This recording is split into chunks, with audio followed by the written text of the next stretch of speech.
Mr. Vorm? He lives. Is that you? Yes, it is. How are you doing tonight?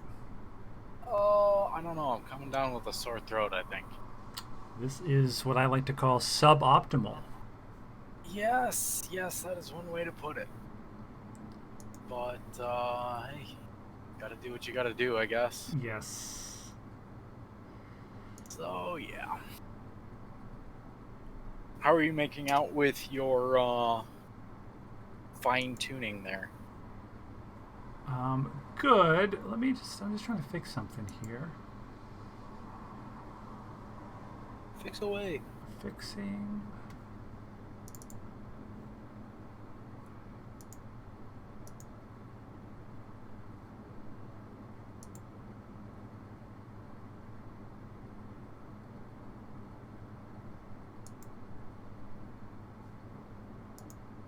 There we go. There we are. So, Mr. Vorm, here we are. Yes.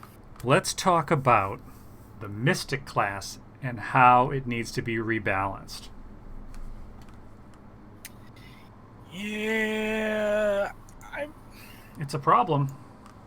it certainly is, but I don't honestly know. It very much reminds me of the way that they have the new Necromancer class set up in Elder Scrolls Online. Actually, um, they can literally do anything. They can be the healer, they can be the DPS, or they can be the tank. It all depends on how you set them up. So, I mean, it's honestly, I think that they need to go and kind of redirect it maybe a little bit Mm-hmm. and make it so that depending on the route that you go, you have a hampering somewhere. So, for instance, you go and you take a class that, or a subclass that is primarily a tanking class. Mm-hmm. I think that it then needs to go and reduce the number of your psi points or whatever it is that they're calling them. Yep, side points. So I think they need to go and reduce the ability to utilize them. Maybe not as effectively, but maybe make them so that things are a little more expensive, or make it so that you have a little less of them. Meanwhile, if you're going the route of tanking, for instance, or of damaging, for instance, maybe you get more, but you go a different route with the hampering. So maybe if you go a DPS route, you only get access to certain spells. You don't get the healing capability. You don't get that that ability to collect higher armor level or something along those lines. Make it so that it's a little more, if you're going to go this route, you have to follow these rules and these rules alone. Otherwise, you're playing a shit character that can't do anything. Sure. I don't know. However, going and rewriting that to make that viable is going to be difficult, I think. Mm-hmm. The problem I have when I was rolling this, as I told you, my initial concept was sort of a Doctor Strange, and my character, when I was looking at the map, I was trying to find. It's actually funny, like the path that led me to this character, because I like playing elves. I generally like high elves, and that actually goes back to one of my favorite games, Warcraft 2: Tides of Darkness, where the high elves, of course, the lore. They were very instrumental in that war, and of course they were later corrupted by, was it the Sunwell, and they became the Blood Elves. I believe so. Right. So I always liked the high elves, and I always wanted a playable high elf in World of Warcraft, but they never gave it to us. Of course, we've gotten plenty of different elven classes Right. to choose from, and of course, the blood elves are what remain of the high elves. Hmm. But I always like to play high elves, so I was looking at the high elves in D&D, and of course, you know that they're broken out by different types. So there's the sun elves and the moon elves are two of the main types. Hmm. The sun elves much more reclusive, I understand. They're much more, I guess you could say, xenophobic. They don't like other races, Yes. and they also don't like traveling and adventuring nearly to the They extent. are. Yep. They seem to be more your typical high elf sort of standard. They're very xenophobic. They are very haughty on themselves. Hmm. They're kind of. They're your typical high elf, pompous assholes sort of thing. Right. Yeah. Sure. So I didn't think that lent itself, at least for me, to a compelling D&D character. Um, Being pompous and haughty, certainly I could RP that, but when you look at the moon elves, all they want to do is adventure. They have this wanderlust, and I said, well, right there, that's a good reason why. Why would someone travel to the town of Phandalin and try to escort this dwarf? You know what I mean, Gundren, to Hmm. find this treasure if you were. If if you didn't like other races, if you didn't like dwarves, if you didn't want to travel, if you didn't want to leave home, there'd be no reason to do Right. it. And Oh, of course. yeah, just for me, the moon elf kind of spoke to me. So when I looked at I looked at the map of Faerun, and I said, where do the moon elves live? And one of the largest sort of concentrations is in Everesca. Hmm. And what's in Everesca but the temple of the Kalishari? I don't know if I'm saying that correctly, but it's the Psionic Temple, more or less. Oh, okay. So I said to myself, well, maybe I'm a moon elf from Everesca, and then I looked at the lore of Everesca, and there was that attack from the aberrations from the Great Sand Sea, and Uh-huh. the timing worked out pretty well, where I'd be a young elf and I would have been blinded in that Very attack. influential. Yeah, and I said Yeah. maybe in order to try to reclaim my sight, I turned to my own people, joined the Kalishari, and there's actually a one of the heads of that order. There's two, and one of them is much more about high elf supremacy. The other one is much more open to other races, and of course, being a party with a number of other races, I just thought that made sense from a character perspective. Hey, that makes sense completely, actually. Um, yeah, I mean, when it goes and comes down to it, the character that you have rolled is great. The the construct of it is well done. However, I really I think the bulk of it is just the OP nature of the class Absolutely. isn't as balanced as the rest of them. Right. Um, And I agree. So, like, but yeah. look at the counter of it. You're taking kind of a ranger sort of role with the class, and that is considered to be like the worst class, which makes absolutely no sense to me because they are freaking amazing if you know how to play them correctly. Sure. Um, so I don't know. I mean, I think that with a little bit of fine tuning on um, Wizards of the Coast part, I think the freaking Mystic could be amazing, but it's just a question of how much effort are they actually going to go and put into that sort of thing. Right. Sure.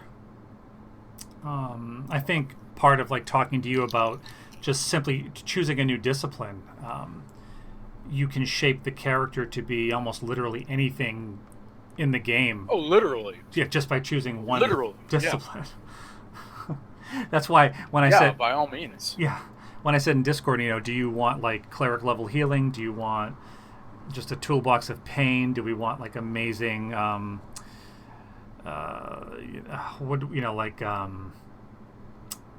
different like story abilities, to be able to like interrogate someone or to be able to find a Right, certain creature. Yeah, so I mean, it's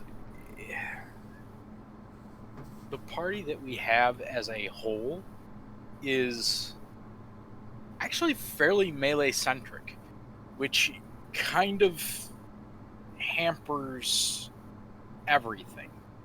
I mean, as we're built, the problem goes and becomes bottlenecks, because if my character goes and steps up to the front like he's supposed to, and tanks like he's supposed to, nobody else can go and do it properly in a proper tanking situation. Mm-hmm. I am supposed to stand at the narrowest point of the bottleneck and stop everything from getting through. Nobody can get around me to go and start poking them, so their utility becomes pointless. So either I go and just pick a fight with one guy and say, you guys fuck around with the rest of them while I go and handle this guy, Mm-hmm. which isn't a tank. It kind of screws us all over. We've got the quick monk, which is great, but he can't tank for shit. Right. And then we've got the barbarian, which, well, given what we saw last time, needs to be able to hit them to be utilized properly, which is not always possible. True. So I mean, it's one of those things where after our match, our monk went and said that, what the hell, I thought you were going to be tanking. Meanwhile, I was tanking the whole time. And I'm like, well, that's because a tank goes and stands in a specific spot, and I couldn't make it there because you were constantly there going and drawing his aggro away from me so that I couldn't get him to where I needed him to be to tank him properly. Sure. Which, don't get me wrong, I can understand that, but the point of the tank is to draw him into a specific spot and force him there. Make it so that he can't get away. The rest of the party then goes and hangs around on the edge and pokes him and prods him when he can't get away from me to go after them. Well, isn't it funny how... Now, you have a lot more experience with different games than I do, so correct me, but there's no concept of aggro in Dungeons & Dragons, is there? There is and there isn't. However, there are very few classes that can go and do it properly. So, for instance, my Order of the Crown Paladin now has compelled duel. I can aggro, but I can't go and force it to happen. They have to fail their I think it's a wisdom save. Mm-hmm. So I can aggro them, but I can't go and force it. Right. That's when you have the aggro class, so to speak, is more the battlefield control that you're going to see out of the fighter's battle master or the I think it's more the ice wizard sort of class. They have battlefield control options that my guy's not going to be able to get, but it's more slowing down your enemies, causing confusion, trapping them, stuff along those lines. So there is a tanking aggro sort of function to it. Sure. But it's not the type that many people have. Well, sort of what I'm driving at is, is it if okay, say you have like the big strong paladin and you are using the right abilities and you're in game drawing that attention. The DM sort of has the ability to say, well, but I'm not going to attack you. I'm going to attack the guy next to you. Do you see what I mean? Even though maybe that person's doing nothing.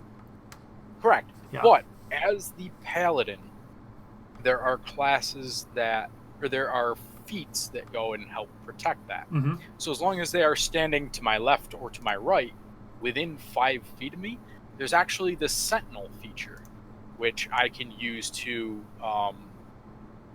block their. Well, there's the protection fighting style, which I can use to impose difficulty on their attacks. But there is the Sentinel feature where if they go and attack the party member beside me, I use my defensive to go and cause whatever it is, to cause them to struggle to hit. Disadvantage, that's it. But I also get the functionality where I get a chance to, not stealth attack, but attack of opportunity the other person. Or the attacker, I should say. But at the same point in time, being a spear-wielding paladin with the polearm master, I can keep them at a 10-foot distance. The moment they move within range, I strike. As long as I hit, they cannot move forward, they cannot move to the side, or anything along those lines. I just have to actually hit them in order to stop them in track. Mm-hmm. So it is functional, but it all goes and depends on whether or not I can hit. Really. So yes, there is your traditional tanking aggro functionality, but and I really wish that there was I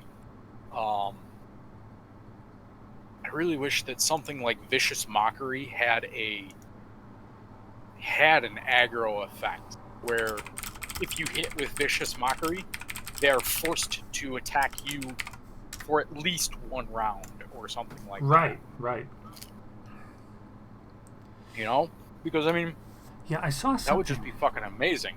Yeah, I saw a few abilities that I want to point out to you. I don't know if you saw them or not, but they're along that line. If you look at Psychic Assault, check out this one. So there's one called Ego Whip, costs 3 psi points, and as an action, you choose one creature. They have to make an Intelligence saving throw. If they fail, they take 3d8 psychic damage, and then they're filled with self-doubt. Meaning on their next turn, all they can do is dodge, disengage, or hide. I like that. Yeah, I like that one too because it's not a lot of creatures. That is going to be a battlefield control spell, which is going to be fucking amazing. Right. In the long run, chances are you have to get them to actually fail. But let's face it, unless you're going up against a fucking spellcaster, that's going to be perfect for you. Not a lot of creatures have enhanced intelligence. So,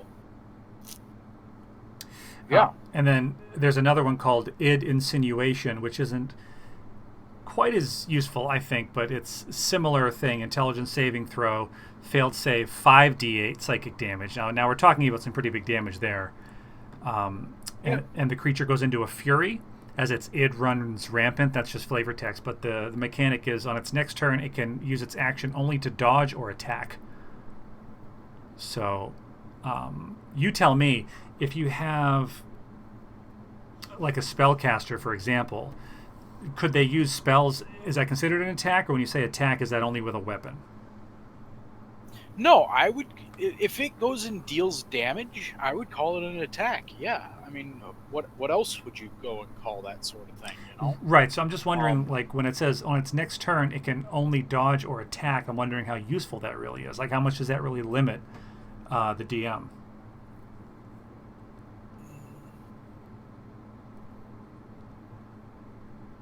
Like what else would he want to do other than dodge or attack? Well, I mean, in the long run, it is going to limit the DM. Mm-hmm. But that is part of the battlefield control functionality. Mm-hmm. It is to go and say, okay, next round, you can do this or you can do this.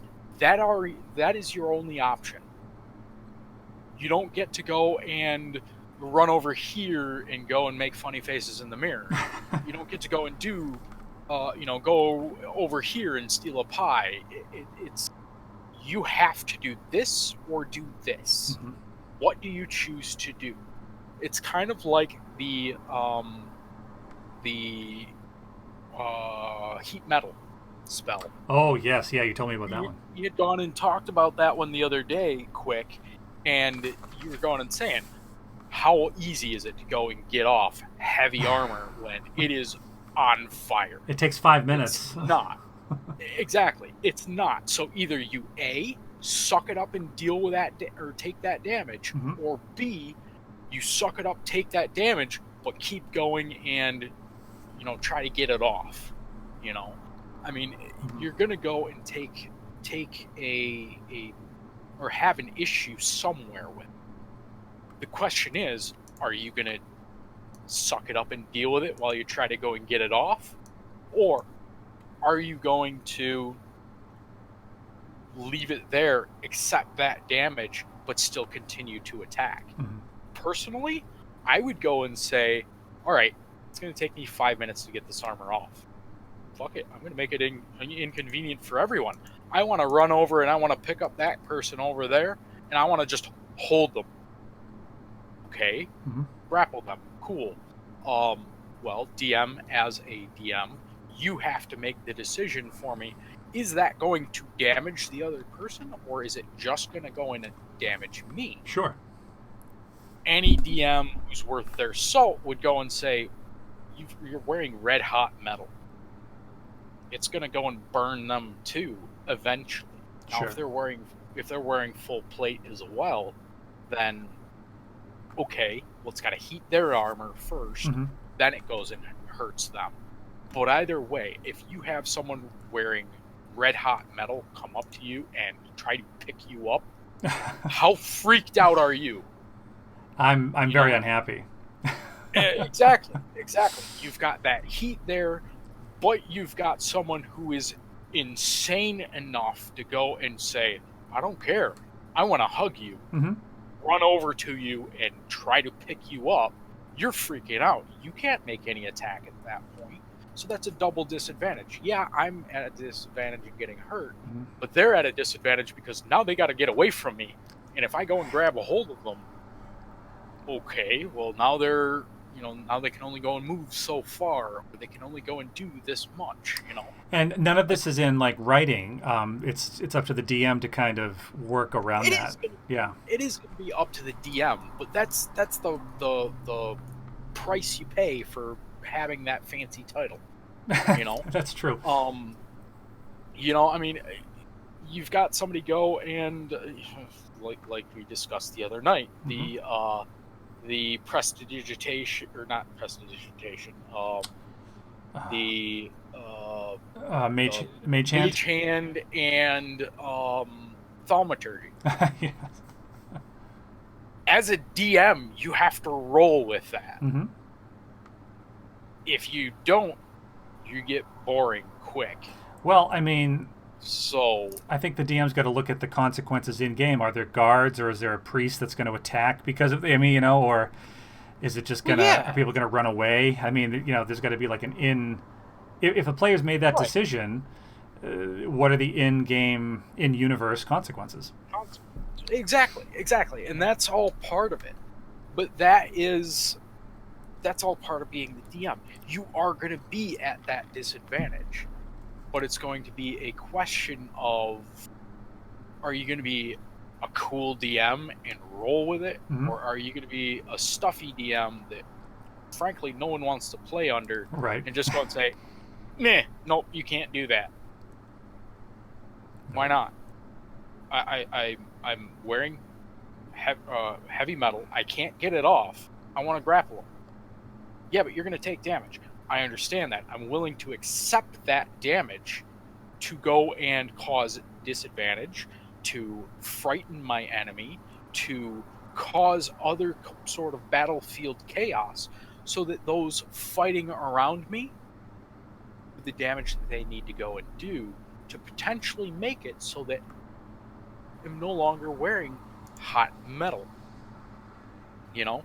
I mean, quite frankly, if you know that there's a mage there and you know that they're the one causing that heated metal on you, Mm-hmm. your new primary target, causing the damage. Well, sure. And what So if is you go bolt across the battlefield at him, you know, I mean, he's either going to lose concentration and drop the spell, Mm-hmm. or he's going to hit you with something else. That is a concentration spell. Mm-hmm. Do you know off the top of your head what is the damage on it again? The damage on it? Yeah, do you know? I want to say it is 2d6 at first cast. Actually, give me a second here. I've got a character that actually has it. Sure. See if I can pull him up. Yeah, what I'm wondering is that, did you say 2d6? I think so.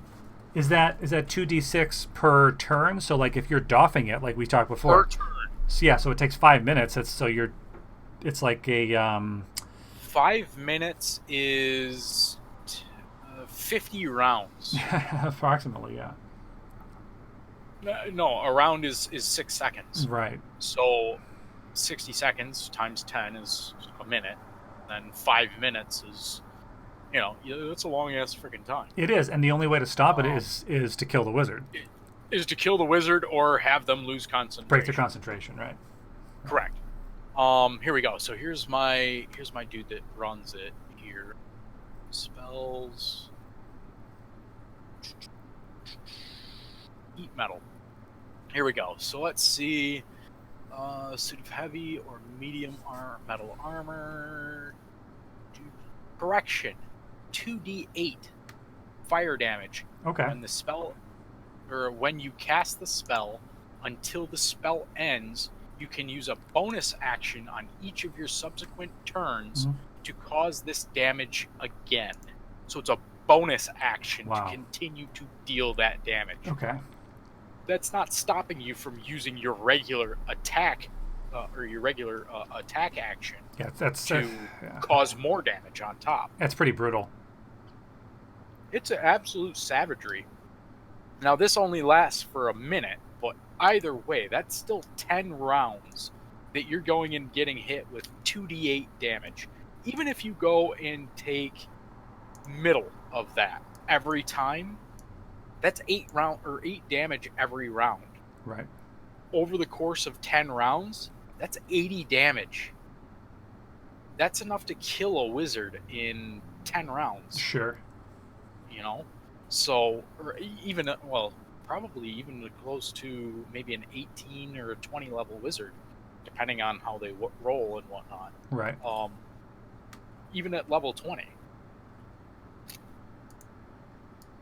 Granted, they have to be wearing elven armor or elven mail, but either way, that doesn't matter. Right.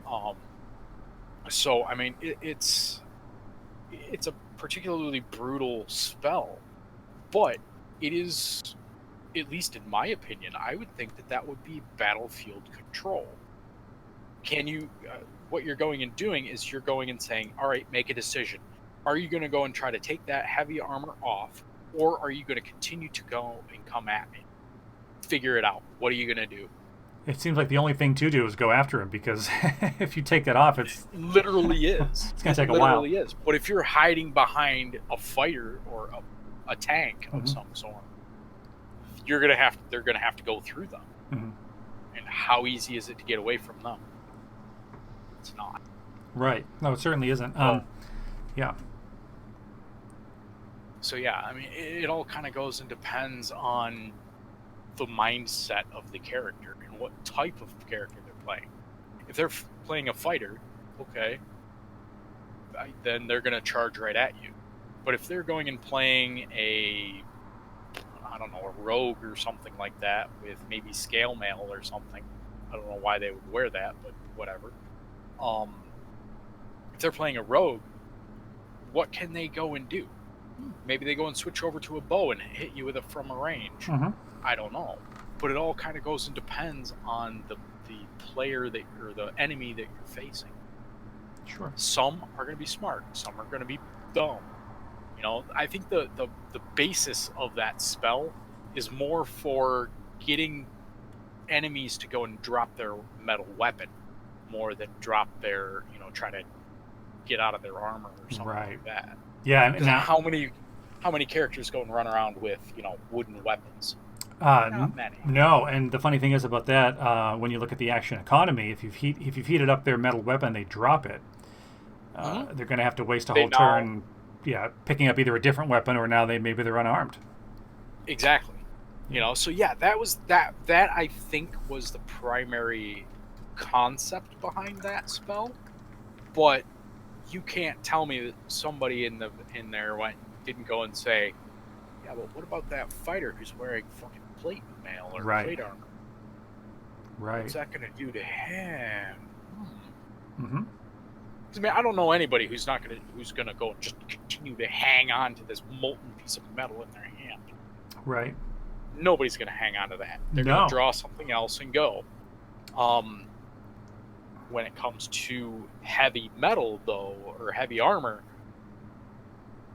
you're kind of tied. What do? Freak out, really, is pretty much your first and primarily only response at that point. Vorm, guess who's here? Who's here?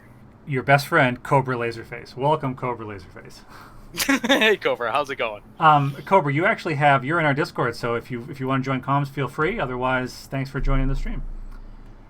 He's saying that he likes the heat metal spell is a cool spell. He likes that spell. We were just discussing. Yeah, it's an amazing spell. Yeah, it sucks that it's only allowable to Druid, Bard, and I think one other class. Mm-hmm.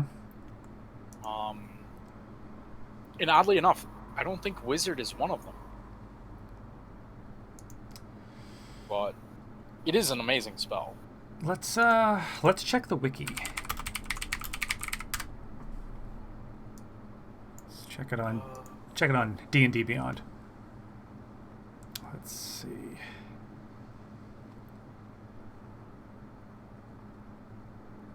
Heat metal is only Bard and Druid. Hey, Cobra. Is it? I thought there was a third one in there, but I don't remember. I've only really gone and looked at it like once or twice. I have quite a few handy bookmarks that to quickly find information like. Yeah, Cobra, we were just doing kind of like a pre-show to promote the big game tomorrow. We're just talking about some different spells and talking about the Mystic class a little bit. Mystic is a very interesting one. One of my friends keeps bugging me to let him play it, but I'm like, nah, that's not happening. Well, so what happened was when we hit level 3, I started looking at the discipline list, and I had sent a message to Vorm asking for some advice because, as you can see on my screen, there's a lot of great options. The first one that I was attracted to was Psionic Restoration, which gives some great kind of healing. But then there's other ones that do quite a bit of damage. There's a few that do a lot of battlefield sort of control. There's too many options, and we were just discussing how it's forcing my character into sort of like what did you say, Vorm? Like the party lead? Yeah, kind of. It's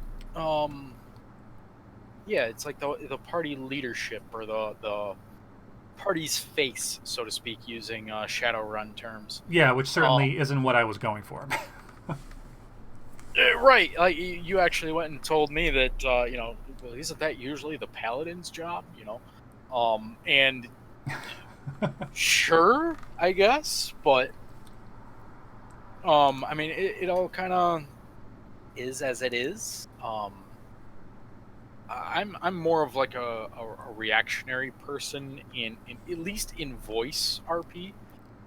You and I have role played over text before, and I'm kind of a whole different mindset in that setting. Sure. But I'm a little more of a reactionary type of voice role player sort of thing. I tend to sit there and watch people go and play, and then everybody's like, dude, it's your turn, and then I kind of respond. I'm like, oh shit, yeah, okay, all right, well, here's what I'm doing. Right. But it's one of those things where, yeah, usually maybe it is the paladin that goes and does it, but that wasn't why I took the class. I took it more as okay, well, we need a little bit of heals here. We need somebody who's in some pretty decent armor to go kind of tank for everyone. All right, well, I can fill both of those roles if I do this sort of thing. And so that's actually why I ended up going and taking the paladin class. Um, that and the fact that I've never actually played a paladin before, so I figured, what the fuck? Let's go and have some fun and learn a new class while we're at it. Well, sure. I think I told you guys that I played a paladin for one session, and he was immediately killed. So that's classic, very classic. Yes, his head was crushed. Cobra, so far I've made it through. Yeah, well, I know. Well, you've made it one session, so yes, that's farther than I made it. Better than far. Yes, I walked through one door. Cobra, do you mainly DM or do you play? My friends and I take turns, which I like a lot because I do love DMing, but it can be kind of a marathon. It's hard to like for long term. I think I've done 2 campaigns so far. The first one I thought was going to be like 5 sessions. It ended up being like 15, and the second one is almost as long. But then my friends and Wheelie and I said we all take turns. My roommate was the first DM. I played a bard in that one. And then I DM'd, and I said whoever wants to play it calls next. Yeah, that works. For sure. I've never DM'd. I have moments where I think I'd like to someday, but it does seem like a lot of work. To Vorm's point, there's times where I just like sitting back and just listening, just kind of enjoying what the other people are doing and not having to put as much effort in as a DM would have to. So as a DM, I will kind of counter that. A lot of people go and think that it is something that it does take a lot of preparation and so on and so forth. I will be completely honest with you guys. On Tuesday nights, I actually go and run an in-person game at the library here in town, and that's great. I planned the first 4 sessions. Since then, I haven't planned anything until I sat down at the table. And then it was just, all right, who showed up last and is going to wreak my havoc? And it's just one of those things where they are completely oblivious to the fact that I haven't planned anything. They all seem to think that I know what I'm doing, and I'm doing it rather well, so I'm not going to tell them that I don't plan anything. Well, fake it till you make it, right? All right, exactly. And they have a ton of fun, and a lot of it is just simply my reaction to what they go and choose to do. Because Cobra, I'm sure you've gone and run into instances where you've got this big thing planned out, and then they go and say, we're going to turn left here and go over and do this. And then you're like, crap, I don't remember, or don't have anything for that, or something along those lines. And I know other DMs have gone and run into that same sort of thing, and they went and said, okay, well, that's fine. I'm going to take what I prepared and kind of shift it around a little bit, and that's what's going on over there. Ta-da! Everything looks happy and looks like I planned it. I'm a genius. Bow down. I'm not that sort of a person. Like I've literally had two different sessions that have been planned. Or at least, all right, here's what I would like them to go and run into. And then they kind of ran off to the left or to the right in some instance or another. And I'm just sitting there at the table going and saying, oh, crap. All right, well, here's what you're going into. And I just kind of roll for it and say, all right, well, is it an undead? Is it this? Is it this? Is it this? Ah, looks like you guys are going up against gnomes today. Okay, here you go. So, I mean, it's Yeah, I mean, I had one just like that. I pretty much set my players up to they're kind of set up to be like investigators, and they're intercepting a kidnapping. And I think, okay, what are they going to do? They're going to interrupt the kidnapping and save the people, or they're going to call the guard. Well, they didn't do either of those. They just stalked the kidnappers with their victim. And I'm like, well, fuck, where are they going? I didn't actually plan for the kidnappers to really go anywhere specific. Right. Yep. So, you know, it's always, which is a total viable option. I just didn't think of it at the time. So it's like they always pick the option that you don't prepare for. Sure. Exactly. And Exactly. So if you don't prepare at all, you're always ready to go. Pretty much, yeah. I mean, like, I had my first campaign idea run into my head for like 3 years, and I just started slowly piecing together like parts of the world and locations, the general storyline, and like the kind of progression of the events. But I didn't really fill anything in too much detail, except for like, you know, the key NPC stuff like that. And then every week I just sat down and like, all right, you know, here it is, and you guys do what you want to do, and I'll wing it. Yep. Yeah, I mean, that's all part of the whole thing. You know, you got to look at it like a writer sort of thing. When you're the only person writing a novel, you can go and plan things out and go and say, all right, well, I want this to happen, then this is going to happen, this is going to happen, then that's going to happen, and so on and so forth down the line. But when you're sitting down as a group and writing something, you've got multiple people that are going and saying, I've got an idea here, let's do this. That goes and pulls it off in this direction. And you're like, oh shit, that's not what I had planned for later on. Damn it, now I gotta figure something else out. Okay, how can I go and wing it back towards what I had? All right, well, I need to go and do this sort of thing. And a lot of DMs, that's kind of what they go and do. Personally, I go and say, all right, here's your general setting. Here's where you start. Here's a first interaction. You tell me what you do next, and I will go from there. If I may, I'd like to say hi to Revan. Thanks for joining the stream, Revan. And I'd like to actually, it's going to be a paraphrase of a quote from George R. R. Martin, who said that there's two types of writers. There's architects and there's gardeners. And the architect is the one who plans every single thing out, and then they, you know... Solo writer. Right, and then there's the gardener who kind of creates these characters, puts them in an environment, and then they don't even know what they're going to do. They just kind of wait and see. Pretty much. Right, they'll wait and see what they will do. And I think, to Cobra's point, like a good homebrew campaign, you've got to be a gardener where you set the world out and you say, go play in it, right? Yeah, I mean, even so, my Wednesday, or it's my Tuesday night crew. What night don't you have a crew? Is the question. Okay, so let's see. Mondays, Thursdays. I've got your Fridays. And Sundays, I guess? Yeah, okay. So, all right, so I go and run a group at the library on Tuesdays from 5:30 to 8. That's awesome. I wish my library did that. I would definitely go. Oh, I'm pretty sure if you walked in there and said, hey, I want to go and do this, can you go and give or reserve some room for me? They would be all over that sort of thing. And then I'd have to get over my fear of DMing. Then you would, yes. But then, let's see. On Wednesdays, I go and run an ESO D&D group from 6 till about 10-ish or so. Occasionally 11 or 11:30. It all kind of goes and depends. Friday nights, I now have this game.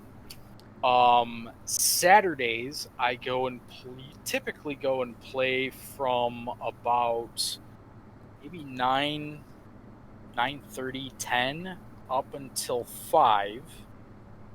And then more often than not, I have a second game that goes and starts at 6 and usually runs till about maybe 10 to midnight or so. And then Sundays, I get back together with my Saturday morning crew and run another campaign from usually about 10 until 5 again. it's just kind of a crapshoot as to what game we're actually playing that week. But yeah, I have a lot of games going on. No, it It's sounds just like it. of what games are going on and what games have to get canceled because of X, Y, or Z, and so on and so forth. Well, Um, I think it's lucky that we got yeah, you. And like when I messaged you, like I've never messaged you about, like, this is the first D&D I've done in a while, but I hadn't messaged you before. I just assumed you were busy every night. Do you know what I mean? I figured if I ask him, yeah. I'm gonna make him feel bad because he's gonna have to turn me down. So I said, eh. Well, you went and you'd gone and reached out to me. Shit, I think it was a year or two ago. Was it? But I was in the middle of running an ESO guild Mm-hmm. at that. Which you just brought And back, didn't you? I had brought it back, but it just got to the point where I'd beaten all the DLCs and I was getting bored again. Sure. And so I just kind of away it again. I still control the guild here at this point. Because last time I tried this sort of thing, I gave it up, and the dude that I left in charge kind of shot me in the back from long range without me knowing it. Oh, really? And yeah, because I'd lost my job, so I went and kind of set the guild aside, set the game aside to go and focus on finding a new one. And he stabbed me in the back and started making all these changes. Oh. And by the time I'd finished and went and came back, actually came back in kind of a depressed state and went and said, "Hey guys, I need to pick me up.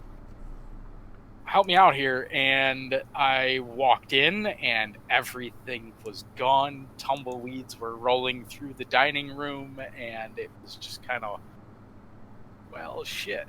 So much for that.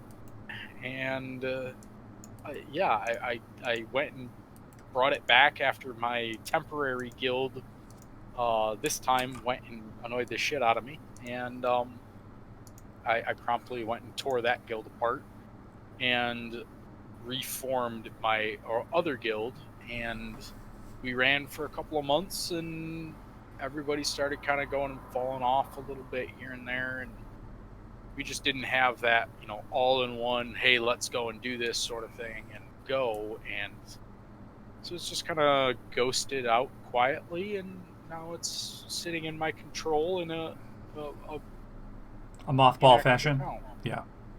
Yeah. Well, that happens, and then someday there'll be a new DLC, or you'll get the itch and you'll roll it out again. And I'll roll back in, and I'll be like, "All right, guys, let's do this again," and I'll start recruiting again. And sure. Yeah, pretty much. It's like I usually play WoW like every other DLC. They don't call it DLC. Mm-hmm. What do they call it? Expansions? Expansion. Thank you. Every other expansion, I usually come back. Yeah. I played the hell out of Legion. I played Legion forever, so I skipped Battle for Azeroth. I'll be back for the next one. Yeah, I don't know. I actually have an account. I just can't get into the freaking grindiness of the leveling system and whatnot. Well, I'll tell you something. Cobra, do you play any WoW? No, I tried playing it. I hated it. Okay. So, yeah, is that just like an MMO thing for you, or was it WoW in particular? Nowadays, yeah, I can't do MMOs anymore. I was into Guild Wars 1 and then Guild Wars 2 when that one came out. Okay. I played the shit out of both of those. Yes, but same. A while ago, I just had to give it. It was just not worth the time sink for what little reward you got, so I installed that, and I don't think I'll ever play an MMO again. Mm-hmm.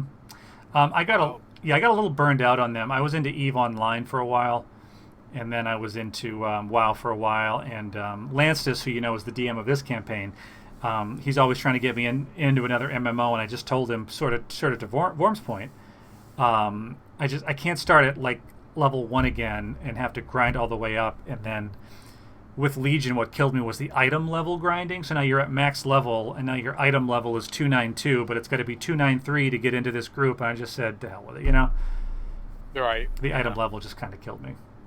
Well, Bowman, if I can recommend a game for you, please. Elder Scrolls 3 Morrowind is. You want me to finish that, don't you? Oh. You want me to go see Larry Very. I didn't forget. Yeah, you got to meet Larry Very, man. I won't forget. He will give you a very important question. I will turn this It into a has Morrowind been stream right now. age.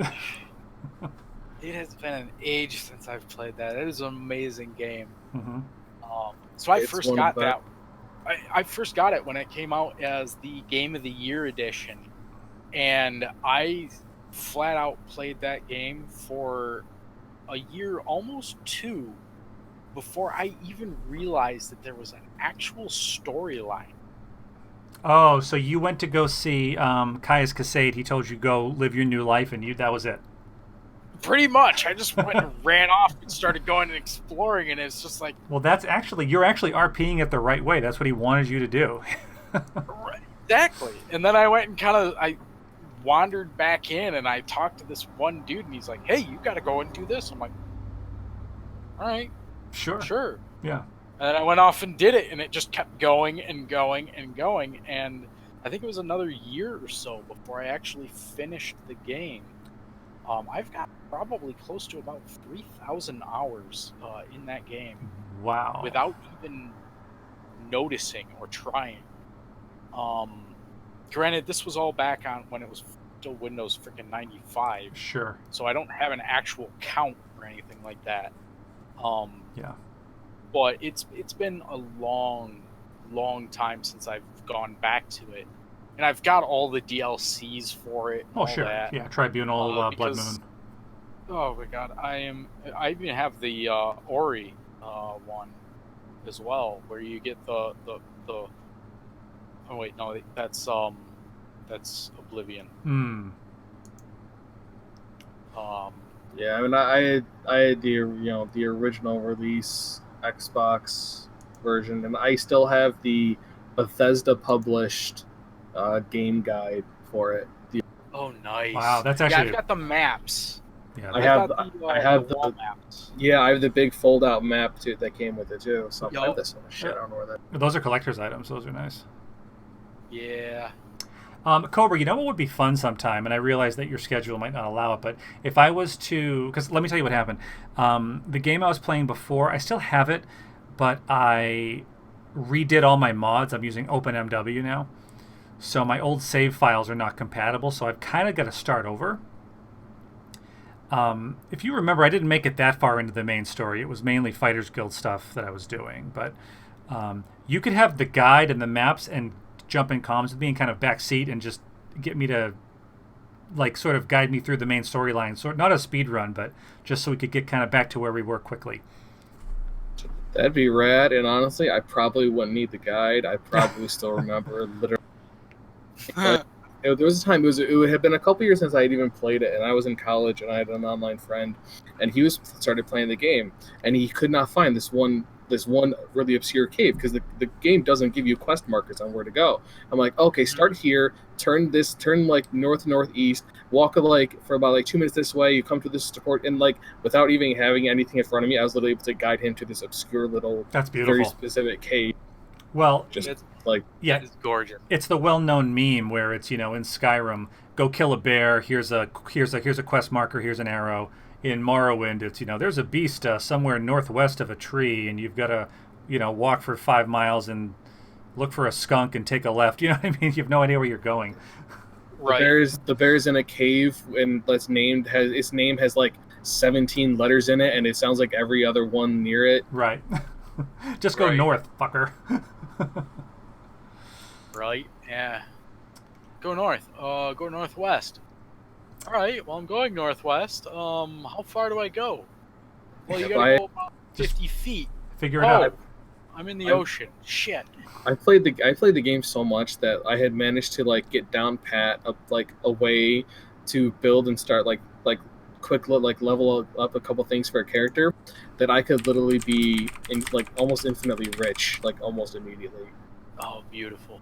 Because you quickly do a couple quests for the Fighters Guild and the Thieves Guild for quick and then you go up to this one town and you find this little pond where there's 2 people and you can get a this almost invisibility item from it, and then you just do the Thieves Guild and pick up your security, and you can actually raid the treasuries in Vivek almost immediately starting the game. So I just had like all the money in the world. Nice. I don't know if Revan is still here, but he said he was reminded of his theoretical blind drow character who sees only through a familiar he made up. And then Cobra, you said that you wanted to play a similar character, a blind wizard who needs to use divination magic. Yeah, I have way too much time on my hands a lot of time. I used to be at work. We're a lot busier now, but at work I had so much time, and I would literally just sit there and just plan characters. Like I have Sure. like 10 characters that I've completely planned out and everything, like backstory and everything that have never been seen the light of day. One of which is he's a wizard that was in a school, like is like a scholar stuff sort of thing, and he found like he happened upon this like forbidden book and he started reading it and it made him go blind. So now Oh, he kind of like stole the book and ran away, and he's trying to like re-get his sight back, but in the meantime he has to use divination magic to get around. sure. My character I'm playing right now, Ellis Finn, the Moon Elf Mystic. Um, I'll tell you a secret. The concept for that character have either of you seen the new Dark Crystal show? Yes. So, Amazing. so I'm showing this on stream. When Deet came out of the caves of Grot and the sun was so bright she had to put this bandage over her eyes, I said, Yeah. that's the character I'm going to play. So when I first started writing Ellison's backstory, he was a drow, and I said he's going to come up and he's going to wear this bandage, and to avoid some of the drawbacks of being a drow, I said I'm going to take mysticism and I'll use aura sight so I can see much more clearly. But then, just as I was saying before, like as I was going sort of through the backstory, I decided I'd rather have him be a moon elf from Everesca because there's actually a psionic order there. So I dropped the drow thing. But this was my character. Like the initial nugget of it came from Deet from the Dark Crystal when she came out of the caves. That's actually awesome. I love That's it. really cool. Yeah. What version of the Mystic Unearthed Arcana are you using? It's this one. It's a PDF from 2017. Oh, okay. So yeah, because your PDF looked different from mine. I only have the because I've been trying to keeping up and see like the same things that you're looking at, but mine's from the 2016. It looks like. Is there a new one? I mean, we have the 2017, so it's newer than mine. Okay. Yeah, I can drop you that link if you want it. Yeah, it'd be awesome. Because even though I don't typically allow it, I do try to keep up on the Unearthed Arcana. I mean, I typically allow anything that's been published. And then if someone wants Unearthed Arcana, they can ask me. Sure. So that was another thing when I was rolling the character. I was reading this PDF and I kind of came to the same conclusion I think you guys did, that this could be very OP. So I said, I'm going to give myself that blindness, so I have to take Aura Sight, which has some sort of fun things in the toolkit here. I'm showing it on screen. Assess foe. You can learn the hit point total and the vulnerabilities. That's useful. Read moods as a bonus action. That could be helpful. View Aura allows you to see if a target's under the magical effects and its basic emotional state. Like these are not game-changing abilities. The end one though, perceive the unseen. I can't cast it yet, but that's a concentration spell, bonus action, and you can see auras of even invisible or hidden creatures. Now that could come in handy. So now this is this like a cantrip, or is this an all the time ability, or Aura Sight? what is it exactly? Yeah, Aura Sight. It's a discipline, so it's sort of like it's kind of like a bank of spells. So it's a bank of abilities under this one theme, and they have different psi costs. Right. And it also has a focus. So when you're focused on this discipline, you have advantage on wisdom, insight checks. Oh, nice. Yeah, that's handy. But like, so you can, I believe, Cobra might know, but I think you can switch your focus at any time as a bonus action. But I've got to look that up. I'm not very familiar with the Mystic. I just Okay. kind of try and keep up on it, but Sure. yeah, just I know my friend, he really wanted to play it, and I'm like, nah, that's way too powerful for the campaign, that the first campaign I was running, and then my second campaign, pretty sure all the characters were in service to a vampire, so they could literally be like any monster race they wanted. So people kind of went all in on that. Yeah, no, it's so I'd have to look at. Right. I gotta check that out. But like that's what I talked to Lancis and I kind of asked him, how do you kind of see this? Because, and so just we just kind of agreed that I'm able to see auras, so I don't bump into things. I can sort of see kind of like Illidan. How he can see the world, but it's just kind of in outlines. And then unless I activate one of those other abilities, that's kind of all it is. So I was able to overcome the blindness by studying mysticism. That works though. Yeah. So like I think what I need to do is I need to choose a new discipline, and I think you've both given me some good things to think about. Whereas I was almost getting a little min maxy, where I'm like I want to make sure I pick the most powerful disciplines so that they all build on each other. But I think if I keep it more focused on the backstory and kind of the concept of the character, then it won't be too OP. So my Saturday morning groups, they're a little more thinky and a little less bang bangy. Sure, We'll say. I like that.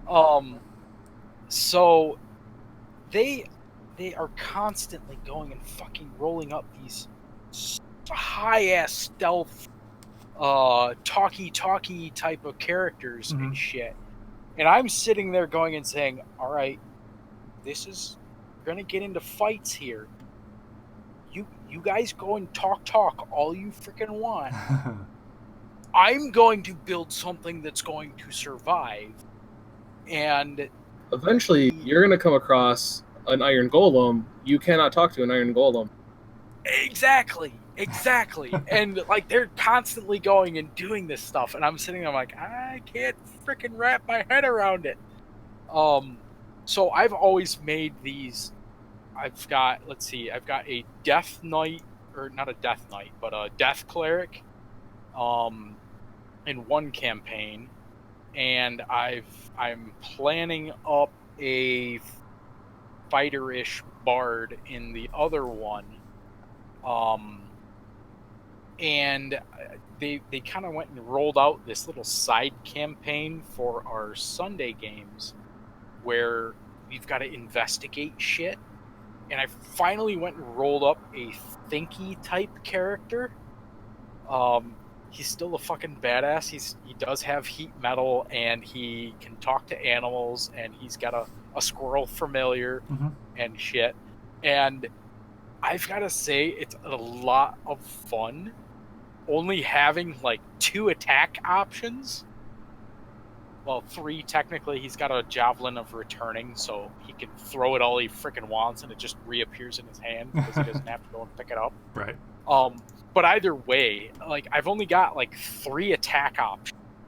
Everything else is just utility, where it's all right. Find information, bribe this bastard into going and working with you, talk to animals, talk to trees, figure out how to make a house out of nothing. Just stupid shit that does absolutely no good for you in combat. And I've actually been having a lot of fun with this druid class I went, and I wasn't anticipating it, but it's kind of opened my eyes to going and having a character that is built around RP rather than min-maxing combat, which is what I have apparently done in the past every time. And my character doesn't suffer in combat, so I've got nothing to really go and worry about with it. So I think going and building a character around talking and interacting with things is a smart option, especially if you're a face character like you, Ellis. building a character around utility is actually really, really awesome for the party. Right.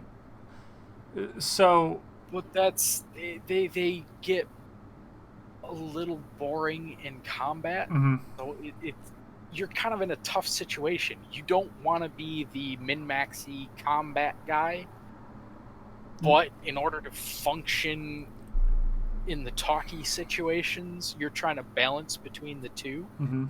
And that is a very hard thing to go and do. I've yet to go and figure it out. My talky guy is exceedingly kind of weak, but my combat guys they're fucking soldiers. They can beat the shit out of a stone, but they can't talk to a fucking wall to save their lives and have a one-way conversation. So yeah. I would say you don't necessarily like, depending on how you play, you don't necessarily have to lose out on like my current character. He's so he's a monk with an intelligence of 7, and a charisma of 9. He is still a very talky person. He will talk to anyone about anything. He's just an idiot, and no one really likes him. He's just an idiot. Yeah. Yeah. Well, But hey, it's so fair. much fun because, like, especially like the other party members, like, so like we're playing in Ravnica, which is like one of the Magic the Gathering, and Yes. my companions are a Loxodon, which is like an elephant, and a centaur, and a goblin, and my guy's a Simic hybrid. So he thinks he's a scientist and a researcher, but he's just making chicken scratch in a notebook, and no one really pays any mind to him. But he's still like making notes about everything and making critiques about everyone and how they and what they're doing and what they're capable. I actually do like that. That's actually kind of cool. I think our barbarian is kind of like that. So I mean, sometimes like having a face, like the face of a group, can be someone who's not going to be the best one at it, just because they're talkative. That's true. Mm-hmm. I mean, for instance, my first campaign, my player, one of them he was a paladin, but he was a dumbass, so he didn't really make any coherent noises. Mm-hmm. Then there was a cleric who would talk a little bit, and a monk who was the face. Not great charisma, but she was like my friend. She was like playing the character, and like she did most of the talking, because the sorcerer, who's my roommate, he had a super high charisma, but he's kind of a memer. Everything he does in game is like a meme. His characters are a joke, and he just wants to goof off. So he's not a good like player face. Yeah. So he would just make rude comments, a sort of deal, and that was his contribution. Whereas the monk was kind of leading the conversations mostly. Mm-hmm. And I mean, even if you're not proficient, you don't have the highest charisma, I mean, if when I'm DMing my players, the more convincing that the argument the player gives me, the lower the DC on any check is going to be. Like if they just say, "Oh, I want to convince the guy to do this," I'm like, "Well, what do you say?" "Well, I just convince him." I'm like, "All right, the DC is like 25. Make your check." But if they give me like a well thought out like explanation of what's going on, why this should be a certain way, I'm like, "All right, DC is like 15. You made a good argument." Exactly. I'm the same kind of way. It didn't really go and help my Tuesday night game all that well. But that's what happens when you roll 2 and 3 fucking health. Ooh. Oh my god. They got ambushed by goblins with 2 health. My first group roll, because I'm not going to go and role play each freaking individual goblin, was a natural 20. I did not roll a 1 or damage. Even if I did, the bow had a +2 to damage. I literally TKO'd my entire party except for the fighter, who managed to go and roll a perfect 10 on her health. The rest of the party, dead. So, first round. I thought when you rolled, I thought you took the max when you'd roll hit dice on level 1. On level 1, yeah, you get the max on the die, and then every subsequent level you roll for what it is. Or what I've actually like, I used to do that, and like for my playing for myself, but now I take the base. You can you have the choice of rolling your die and adding your Constitution modifier, or going at half the die level rounded up plus your Constitution modifier. So if you're like the Mystic has a D8, instead of rolling, you can choose to take five plus. It's up to you. Well, I'll tell you what happened. When I got to level 2, I rolled an 8, so I was feeling really good. And then when I get to level 3, I rolled a 1. So it happens. It all evens out. And a DM can choose like, no, you have to roll, or no, whatever. It's a DM always. Mm-hmm. My crew wasn't that. Yeah, there it is right there. Thinky that night. Mm-hmm. I rolled the damage. And I'm like, all right, you guys should have at least a little bit of health left. They're like, oh no, we don't have anything left. What the hell do you mean? They're like, well, there's my 1 right there.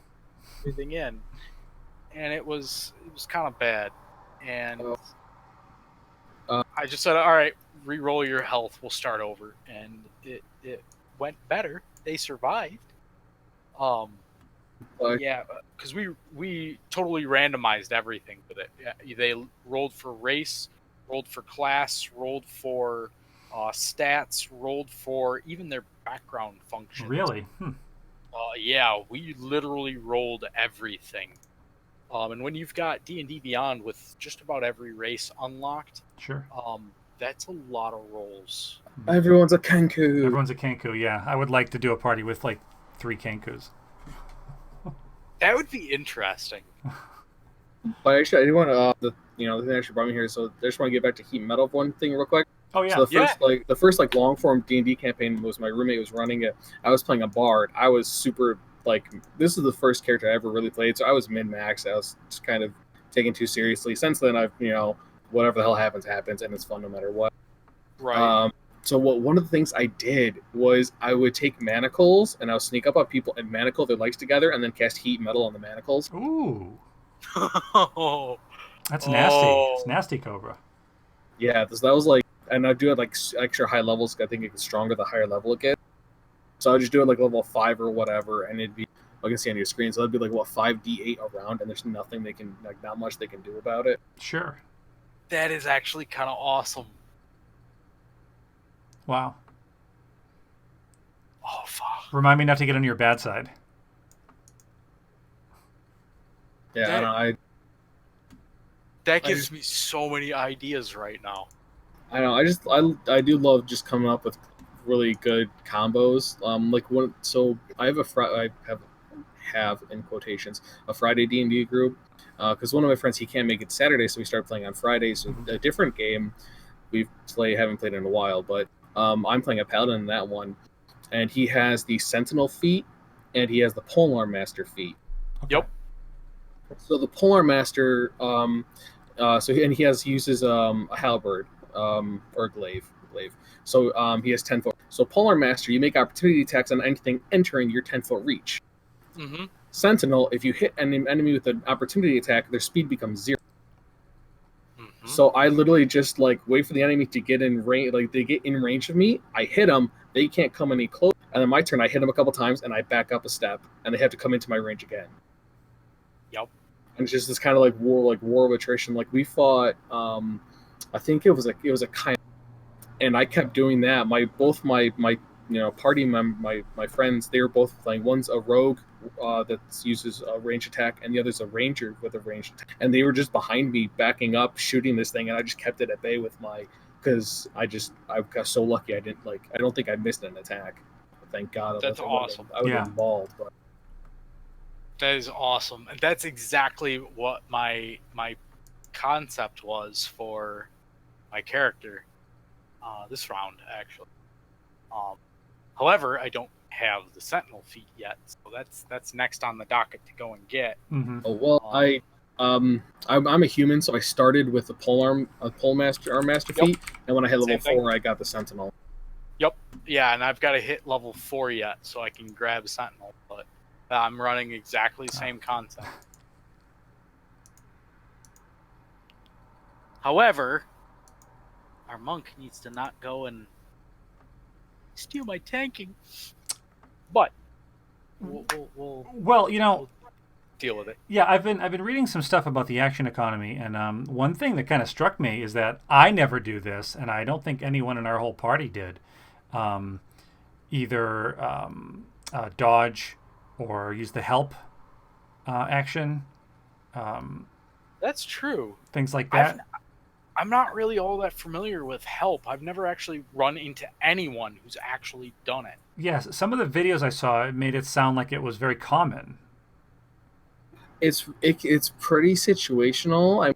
I typically I think enough people have enough going on to use their own action that they don't necessarily need to be. I mean, unless it's for something that really needs to happen to help them, Hmm.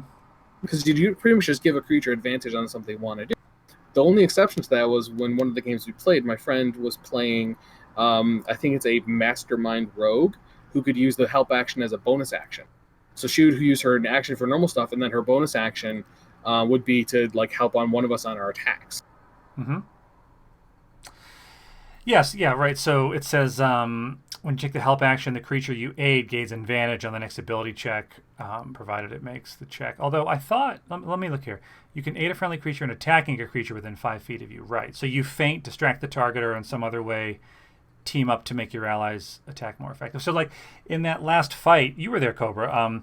You know, we were struggling to get damage. I think it was on Glassstaff, and I think some of us were missing our rolls. I know Borbjorn the barbarian was. I remember him being very frustrated. He was missing roll after roll. So if I had given him the help action, he would have had advantage. I just never thought to do it. Yeah, but I mean, he's as a barbarian, he can attack recklessly, so it's never isn't really. Well, that's true. So it can be effective, but it's super situational. Hmm. And as for the dodge action, I've used it occasionally, but as it's an action, so you typically have cooler stuff to be doing on your turn. The exception is the rogues can dodge as no, monks can spend a key point to dodge as a bonus action. That's powerful. Yeah. I think rogues can use it as a bonus action. No, they have dash, disengage, and hide are their bonus. Oh, okay. Their other That's cutting yep. out. Hmm. Yeah, I mean, because that's actually what I did in one game. I was playing a monk. It was a short game, but I was like near. So essentially, we were on a sinking ship, and we had to get this loot chest off of it. Hmm. And I was one hit away from dying, and I had to use my action to keep holding this super heavy chest. Otherwise, we were probably going to just lose it. So as my bonus action, I spent my last key point to dodge because there was a spider, like a massive spider, on my ass. And I'm like, well, I'm just gonna have to hope it doesn't hit me, and I'll dodge because I couldn't use my action to attack it. Smart. Yeah. Yeah, I'm definitely going to drop some dodge and some help tomorrow. So you have you have your own group Friday nights, you said, Cobra? No. Well, I mean, we run a few times. We haven't run in probably like 3-4 months or something. Oh, okay. Just because busy. But my Saturday group, my friends and I meet every Saturday. Usually for Dungeons and Dragons. If someone can't be there, we do something else. But yeah, right now I'm a Simic hybrid, which is cool because you can like pick abilities off like a list of like being able to breathe underwater or being able to glide and stuff like that. And I had this stupid idea. So my guy, he's kind of like, so Simic hybrids are like humans that have been like or whatever elves that have been spliced with other DNA. Mm-hmm. So my guy kind of has like frog DNA in, so you can breathe underwater. But I didn't like the higher level bonuses you get from that race. So I asked my DM, can I do something else? He's like, what do you want to do? I'm like, can I stretch my limbs so I can attack it at like a 10-foot range, like a pole arm? He's like, fuck yeah. So now I'm essentially playing a stupid Delt, like a Delt sim from Street Fighter. That's great. I can essentially do that, just stretch my limbs and hit stuff from like 10 feet away. But it's helped me in other ways I didn't think about, because like I had to get to the top of the roof, so I just literally just stretched them like my leg. I can't like hold them out there. It's kind of like I have to like use momentum to shoot them out forward and they snap back, sort of deal. Mm-hmm. So it's not like I can just have 10-foot long arms or whatever. But like it's helped me to like get up, like climb stuff and stuff like that. Mm-hmm. There was a mystic discipline I wanted to show you real quick Here it is. Yeah. So what you just said reminded me of this bestial form, where you do a bestial transformation as a bonus action. You alter your physical form to gain different characteristics. So you choose from this list. So you can choose amphibious, where you gain gills and can breathe air and water. Climbing, where you grow tiny hooked claws. Flight, you just sprout wings out of your back. Keen senses, your eyes and ears become more sensitive. Perfect senses. Swimming, where you gain fins and webbing. And then tough hide, where your skin becomes like leather. So you can kind of mix and match from that menu to create whatever beast form you want to have.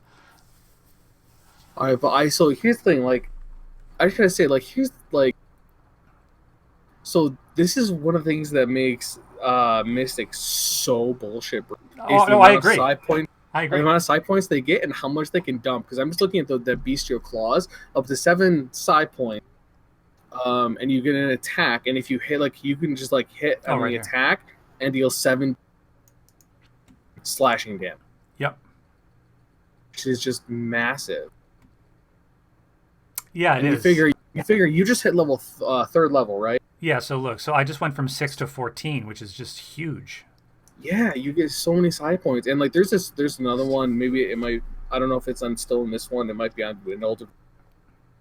Where like you just like psychic, like you like Professor Xavier just psychic mind screw someone, and it does insane amount of, and so it's just so strong. Well, that's the thing. So like I've spent so much time looking at these disciplines trying to pick one. There's too many options as part of my problem.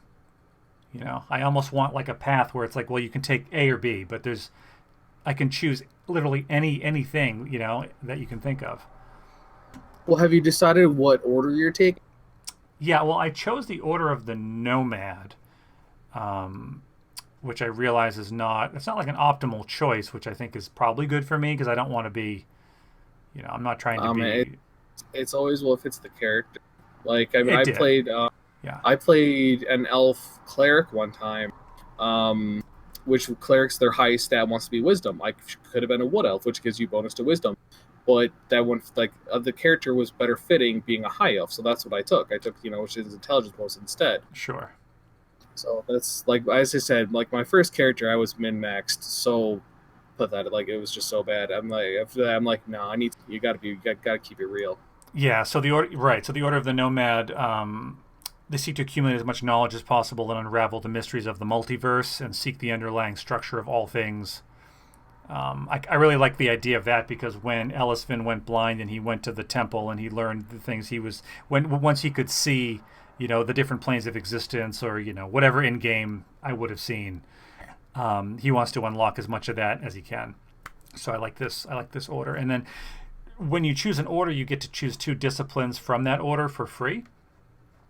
So I took nomadic. Let me show you which one it was. I gotta get down to the ends. Nomadic arrow, because of course I'm the bound bowman, right? So you imbue a ranged weapon with a strange semblance of sentience. So your bow actually is sentient. So I thought that would be helpful too, because I can't see too well, but the bow itself finds the target. Isn't that interesting? Jeez. Oh my god! And you ignore disadvantage. Oh, but you also can benefit from advantage. That's interesting. Yeah, that is interesting. Yeah, but it does go and give it a decent kind of a alternate there. You know, yeah, you gain this, but you also lose this. Right. It balances it out a little better. It does. And I've used this a lot, Seeking Missile, where as a reaction for 2 side points, you can just repeat an attack roll, which kind of is almost advantage, if you think about it, because you get 2 rolls. Yeah. No. Okay. Now, so you have that entire everything under that Nordic arrow. You have nomadic arrow. You have. Right, but I can't use this yet because you've got that side limit, so I can't activate anything over 3 side points. Oh, I see how it is. Yeah, it's kind of like a limiter they put on the Mystics. I gotcha. Where do you see the side limit? Yeah, it's up under the. Oh, okay. Yep, I see it now. All right. Yeah, so like, yeah, I've got 14 side points, but I can only cast a level 3. And you'll see, gotcha. Yeah, it goes up kind of slowly too. I guess by level, well, not really. By level 9, you can cast anything, I guess.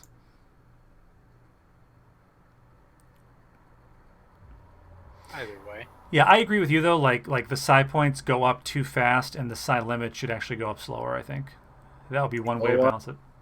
so you could do that speed dart, and then if the attack misses, you can still do the seeking missile to go for another round. So you could like spend the 3 points and do 3d10 psychic damage if you hit with your range attack. So would the speed dart apply to the second hit? Yeah. So I mean, it's because it says the next attack you make that hits That before hits. the current turn deals an extra damage. It's those words that hits. I like. I didn't even think of that. Thanks, Cobra. Because that's the same way that the Paladin Smites work. Is you as a bonus action you cast this concentration spell, and you imbue your next attack that hits. So even if you could miss for like 3 rounds, as long as you have concentration, you finally hit, it goes off. Yeah, you'll be seeing some of that tomorrow because I think I was avoiding that with only 6 psi points. I didn't want to waste it, but with 14, I'll be throwing them around a little more willy nilly. Oh yeah. Oh Jesus! Yeah, that makes a lot of room for improvement there. Now, you guys will like this. Again, if I'm going with the bound bowman sort of, the blind bowman, if you will, uh, you've got the psychic or the psionic weapon. Let me show you this. Where is it? Right here. Psionic weapon. So, ethereal weapon. That's basically the bound bow from Elder Scrolls, where you transform. Mm-hmm. Yeah. So now you have a bow of pure psionic energy, basically. And then the next attack you make ignores armor. You don't have to roll for the attack. They just have to. The target makes a dex save. Nice. I thought that was. I think I might have to go with this one. Like just for the character concept, this is the one I need. Kinda, yeah. That's weird. It is odd, isn't it? And see, that's going and building your character around your character concept for RP. Right. Where it's all based around the bow because he did hunting, right, when he was younger, so he's very attached to his bow. So when he lost, yeah. And I mean, going in and running it that way, you're not really losing anything. In all honesty, no. You're fine tuning your background. You're building your RP sense. You're not really losing anything. No. Yeah, you may go and lose a D6 or whatever, something here or there, but in the long run, we're not necessarily playing this as a combat tactics sort of thing. Mm-hmm. This is a story that's being written. Otherwise, we wouldn't be RPing it all. But from what I noticed, Lance is wanting to kill you guys. Maybe you should be playing this common. Yeah, that's sort of what. That's the fun. The heroes die in real life. I get really attached to my characters, which I know is a bad habit. So do I. But you know what? As long as they go out with a bang, that's the important thing. It's accurate. See, I like giving you the tension of death. Like, I've come so close to killing so many characters. I've never actually full killed a character. And like that when I'm DMing, but I come so close. Mm-hmm. Yeah, Lances did in the first session. He killed the monk. But that's the fun though. You come really close. You make them. You go and you get them so fucking tense and worked up, and then they finally go and succeed, and they just become putty, and it's actually amazing to see that happen.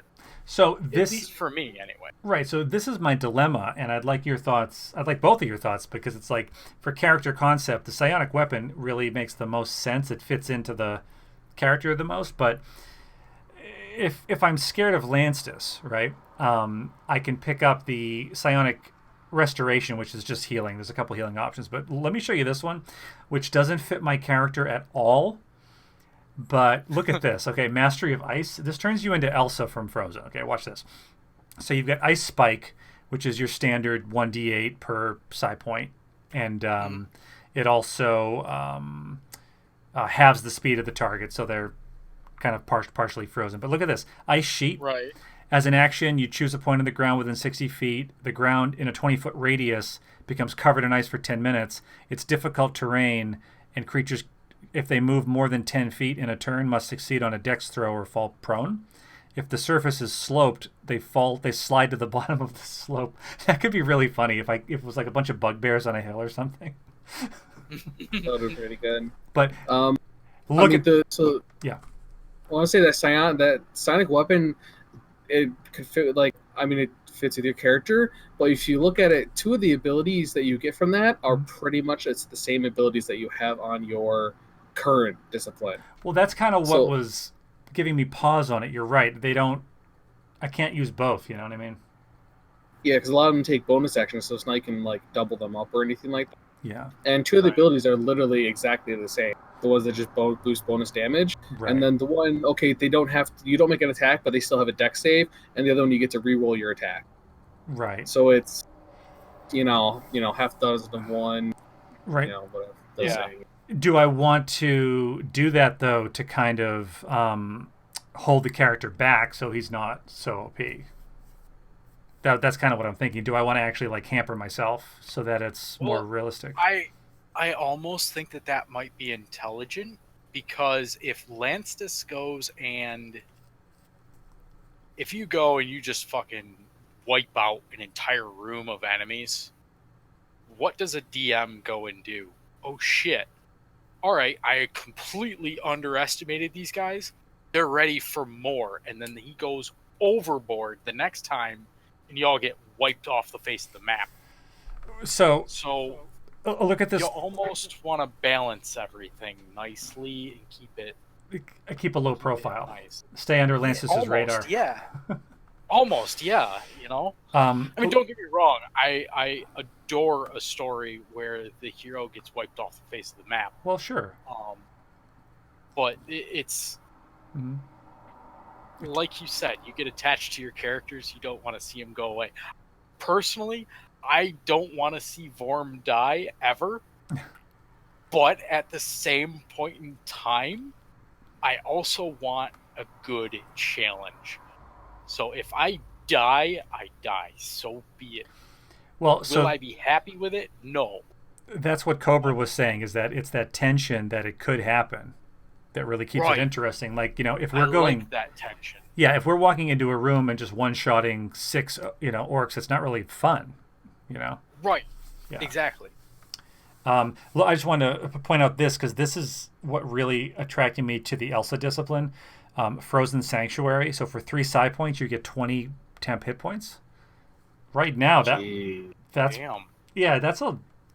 And you can do that every turn. Yeah, that triples your health. It's pretty tempting, Right.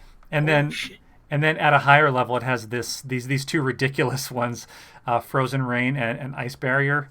Ice Barrier, you can pick you can create a 60-foot long, 15-foot high, 1-foot thick wall of ice. Each 10-foot section has an AC of 12 and 30 hit points. That is your Warden tank from ESO. Right. I'm going to tell you that right now. That's exactly what that is. Some of this stuff, skills are in the game. Yeah, the Master of Ice is a little it's almost stupid. Yeah, holy shit, that's awesome, but damn. And just you said your character's about getting information and stuff, right? Gathering knowledge. That's true. So, what does this have to do with that at all? Nothing. Well, I mean, just because there's another one called telepathic contact. There's a discipline down lower where that's what it's about. It's about getting information out of people sometimes by force. Right. That's the and making them what you want. That's the Professor X. Yeah. So there's many. I say there's many ways to play to your character and to play with who they are. Mm-hmm. Without one, taking stuff that's not going to help you, or just taking stuff that's going to be broke as hell, destroy things. Right. Yeah. Yeah, that's the one under Nomadic Mind. I don't like Wandering Mind that much, but it has a find creature, and then it has an item lore, and then it has a psychic speech where you can speak any language. Those could be useful for gathering information and plot stuff. Well, there's also one lower called telepathic contact. which Okay. is it's not nomadic, it's an awakened discipline, but I don't think you don't have to pick the ones from your No, you don't actually. Which I think, again, like for balancing, maybe they want to have it be that way. You only choose the ones from your order, but it's not that way now. But also I looked up every level that you get in the class, you can change one of your disciplines for. It's not bad. Well, It's the same way that like bards and sorcerers can switch out spells and stuff like. yeah. So every level you can change one discipline, isn't that? Is that what it is? Yeah. Yeah. Did you see Psychic Blast? So that's in a 60-foot cone. Each creature has to make an intelligence saving throw, or they take 8d8 psychic damage, You are a fighter's biggest enemy right now. which you can increase it by 2d8 if you spend one more psi point. So for 7 psi points, it's 10d8 damage. Jesus. Yeah, but to be fair, I mean, well, yeah, and you can start casting it at level 7. True. Yeah. So by level 7, That's a lot of damage. yeah, it's still a lot of damage, isn't it? Level 7. Psychic. I mean, It's level psychic. 7, you don't even have. So Cone of Cold is 8d8, and you get that at level 9. Okay. Yep. Jesus. And But, those are two damages that nothing really have too many disadvantage or have saves against. Yeah. Or advantage over. Going back to like the tension of dying, and my most recent campaign, the last fight. So essentially, what happens is my characters were in service to a vampire. The world is essentially ripping itself apart, and it's being invaded by other planes and stuff like that. Yada yada. So they have to get from the vampire's castle to this very specific. And the last fight of the match, it was the 4 of them, and there was an ice hag who was controlling 2 undead yet. And the ice hag could cast like Cone of Cold, and she did it like twice. And like 3 of the party members were down, except for the barbarian, and the barbarian was at like almost no, and just barely managed to, to finish the job, and then managed to somehow get the others. Because one thing that I don't do is I rarely will dogpile on a down character, just because I think that's kind of shit. Yeah. So I figure unless it's a really smart enemy that's like really knows what, because otherwise okay, the orc downs the wizard is on the ground bleeding out, maybe still breathing. The orc probably isn't too busy to tell, so he's not going to just like hack away at it when there's a barbarian standing right next to him. Right. Right. Yeah. But no, it was actually funny because the barbarian. So essentially, his whole goal for the entire journey was to be the biggest and best goblin fighter like barbarian ever, and to win all the fights. Constantly picked fights with things that just kicked the crap out of him. Mm-hmm. And then this is the final fight that he won, and no one was alive to see it, like alive. That's depressing. Yeah, a little bit. Yeah, it was. Yeah, that goblin had a rough journey. Mm-hmm. There was one point where he picked a fight with a Rakshasa. And the Rakshasa, and it was inside of a city, and the Rakshasa like mind controlled the goblin to turn himself into the guard. So he got imprisoned and had to be busted out. Mm-hmm. Nothing went the way for the goblin. Poor goblins. I love goblins. They are the most annoying little shits, but they are my absolute favorites. Oh yeah, the other party members hated the goblin at the end because they would constantly pick fights when they just wanted to get to their destination. Mm-hmm. And so essentially, the idea of the campaign was, there was portals being randomly to every and any plane randomly opening into the world, and just everything was spilling into the material plane. And one thing that happened is there was this vampire who had his castle. The portal to the Earth Elemental Plane opened up beneath it, and the castle was falling to pieces and just turning to. So he needed to send the party to a place that he could teleport to, because he couldn't do that without. He needed to be able to spy on the teleportation circle, so he could teleport there. Because there's a war going on, and he didn't want to deal with that, so he sent this.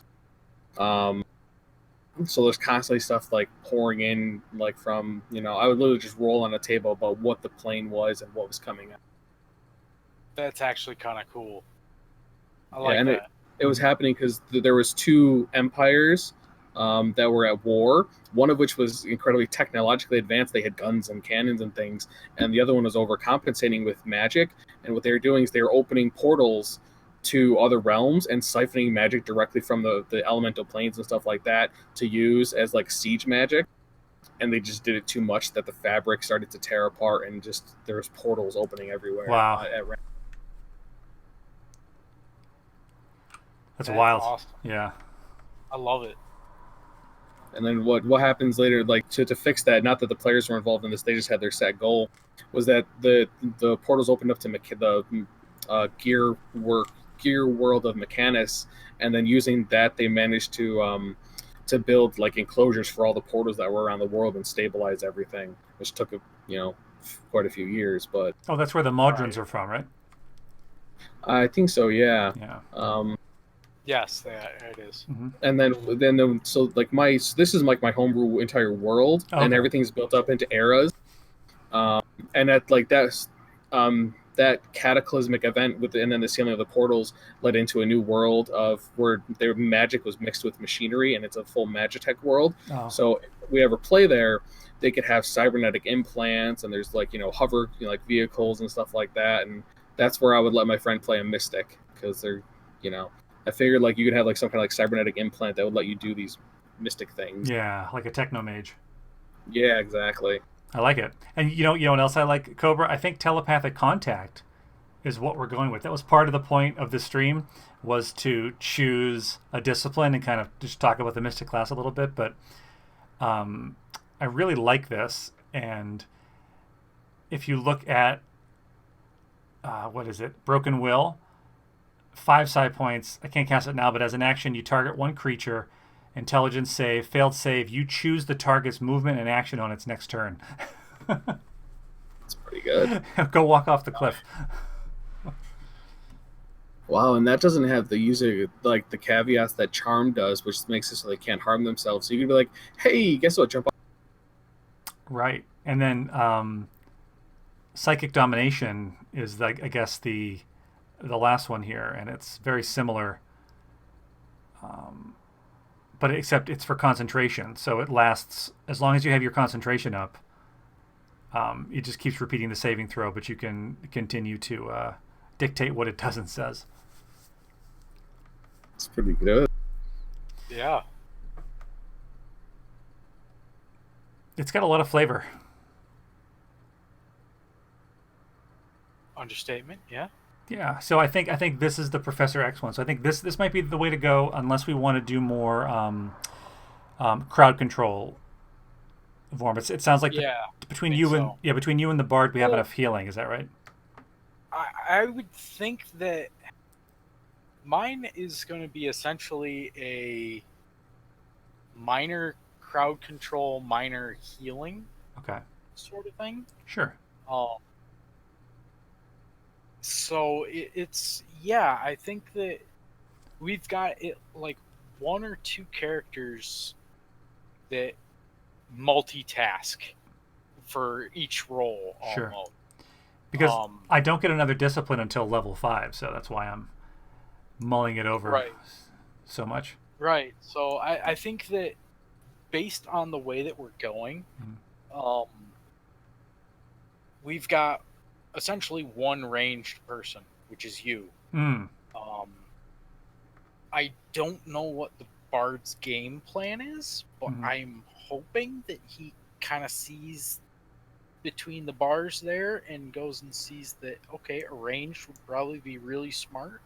Mhm. Do you know Um, what college the Bard is taking?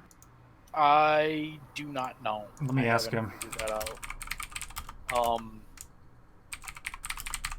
Because as of right now, we are very melee centric, and we really need some more ranged DPS. I think, just to go and kind of keep people from getting in each other's way. Well, one But thing I to, don't to, know. to take note of is you can move through ally spaces as difficult terrain.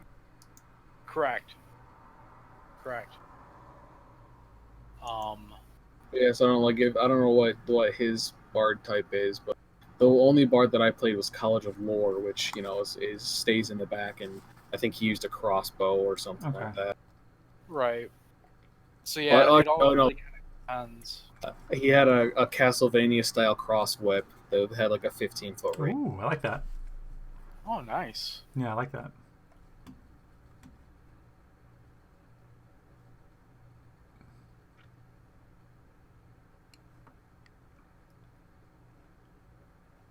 I had a brain fart and I started rolling up my little fallback character here, Mm-hmm. my goblin gunslinger. And I just made as many. It is got to be one of my favorite simple minis that I've ever made. Are you on like Really? Hero Forge or? Yeah, I run everything through Hero Forge just because it gives me a good idea of what I want my character to look like, and it has a lot of different combinations, which is all. Yeah, Um, I love Hero Forge. I have so many designed that I don't know if I'll ever make. Really? I've got over a grand designed, and that's going by the cheap, digital download and print Ooh, pricing. how many in your army there? Almost 100. Wow. I've Um, well, I actually I've only printed for myself one, which is my High Elf Arcana cleric. oh, nice, yeah, Mm-hmm. yeah. I've got I just went and bought a 3D printer about maybe 2 or 3 months ago, and I've been going and printing off my minis with it. But along with those minis, I go and I print off like a 200% scale model of them as well. So I've got all these little mini figures of them, or little mini statuettes of all of my characters as well. Um, and oh my god, they come out with really nice detail. Yeah, I was supposed to Um, ask, like, do they have, especially like at least in like especially like the standard 1 inch ones, do they have the really fine detail that you can get on the website? Because I had my dad works in a medical imaging lab, and they have a 3D printer because they'll like 3D print people's hearts and spines and shit. It's cool. It's Wow. with really cool. that one, It's amazing. with Um, that one, you will have probably as nice a detail as what you're going and getting out of the company's. no, that's the thing because I did a digital download for one of the files that I wanted, and just to see how it would. And I had my dad print it, and it didn't come out very good. And I also had my friend. He teaches physics, drone tech, and other things for high school, and he had a Right. 3D printer, and he tried it, and that didn't come out very well either. Here's my question for you: are you generating supports for your character? Because if you don't generate supports, it tends to run into issues with Yeah, any overhangs. I So you have did to because generate the support. yeah, I know I did because I wanted like my dad printed out me a bunch of them. One was like a 400 scale model, another one was like was the normal size, and another was a normal size one with the support still there. Mm-hmm. And it's still run into quality issues. Yeah, like it was just I don't know, it was like very grainy. It had very clear like striations of like level. Yeah. And Chance. I've seen some of the stuff they 3D printed because I mean like it's literally like a person's heart that's been 3D and it like in like or someone's spine and It's it's Yeah. amazing. incredibly detailed. So a lot of it, like when I go in, I have to go and kind of fine tune my prints. Um, a lot of it depends on the type of material that you're using.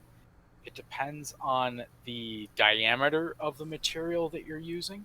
Because when I went and first started printing them, it was printing them at too large of a gap between the layers.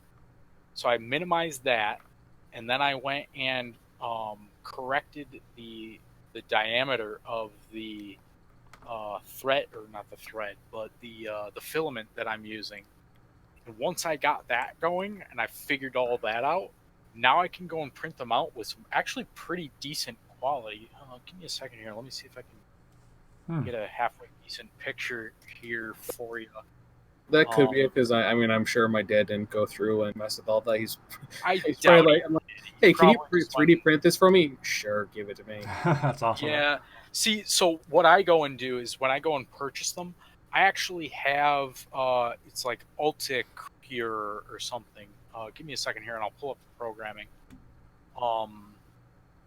Yeah, I know my dad can do that. Like he has, because he has all that stuff, all that So programming and stuff, and he had to learn. I use Ultimaker Cura 3.2.1 in order to go and create mine. Now this is out of date. It's actually an older model or older programming, but it prints out in pretty decent quality here. Let me see if I can find a decent print Mm-hmm. here. Let's see, where's my gallery? There it is.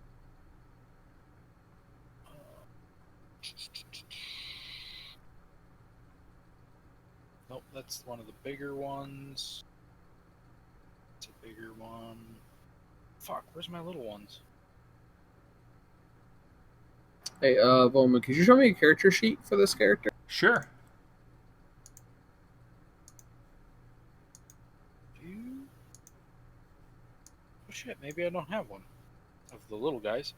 I've got a bunch of 3D or prints or screen caps of my my larger guys. You want to I see don't have the any of the my... spells? No, just looking at the characters. Now, how does the psychic focus work? Because you have like 3 disciplines. Well, now you have like 4 disciplines, and you just pick which one you're focusing on. Yep. Yeah. So as a bonus action, you choose one basically, and then you gain the benefit. Okay. So I actually put those because of that. I just put them under my cantrips. So I've got Sure. nomadic arrow focus, aura sight focus, step focus.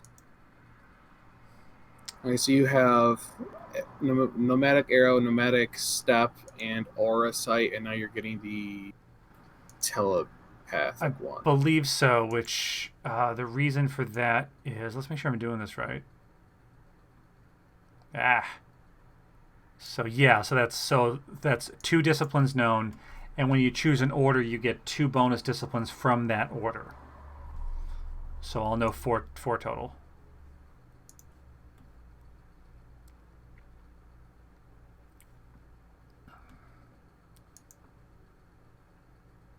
You still there? Yeah. I'm just going through reading all the focuses and stuff like. I was gonna say, did you rage quit? Alright,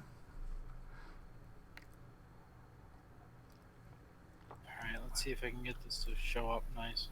Oh, geez, the telepathic contact, the psychic focus. Mm-hmm. While focused on this discipline, you gain the ability to use your telepathy class feature with up to 6 creatures at once. If you don't have the feature from the mystic class, you gain it while focused on this discipline. So you can be just telepathically speak to all your whole team. Yeah. Now, does that go 2 ways? I've heard mixed things on that. We'll have to read the telepathy. Yeah. Let me go up and find it because that's one of the. It's up way up here, I think, actually. Because I got it at level 2, I think. Yeah, right here. Second. So this is what it says. You can telepathically speak to any creature you can see.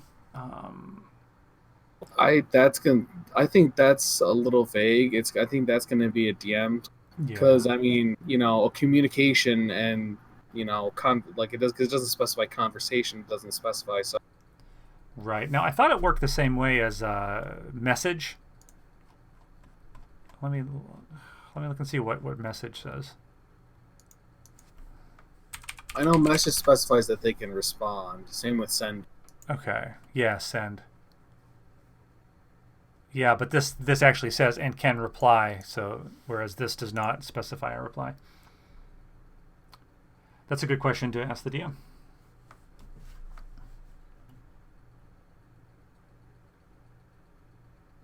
Alright, so let's see. These are nowhere near as nice a quality as some of them that I have here.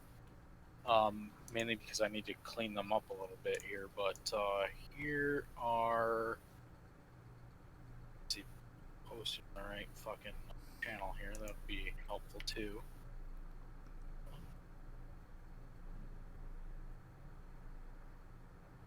I think this is the right one. D&D main chat. Yep, so that's not the right one. Post it here in a second. Did you drop it in memes? No, I was gonna go and drop it in general, and then I looked and saw it, and it was actually on the wrong server, so that wouldn't do us any good.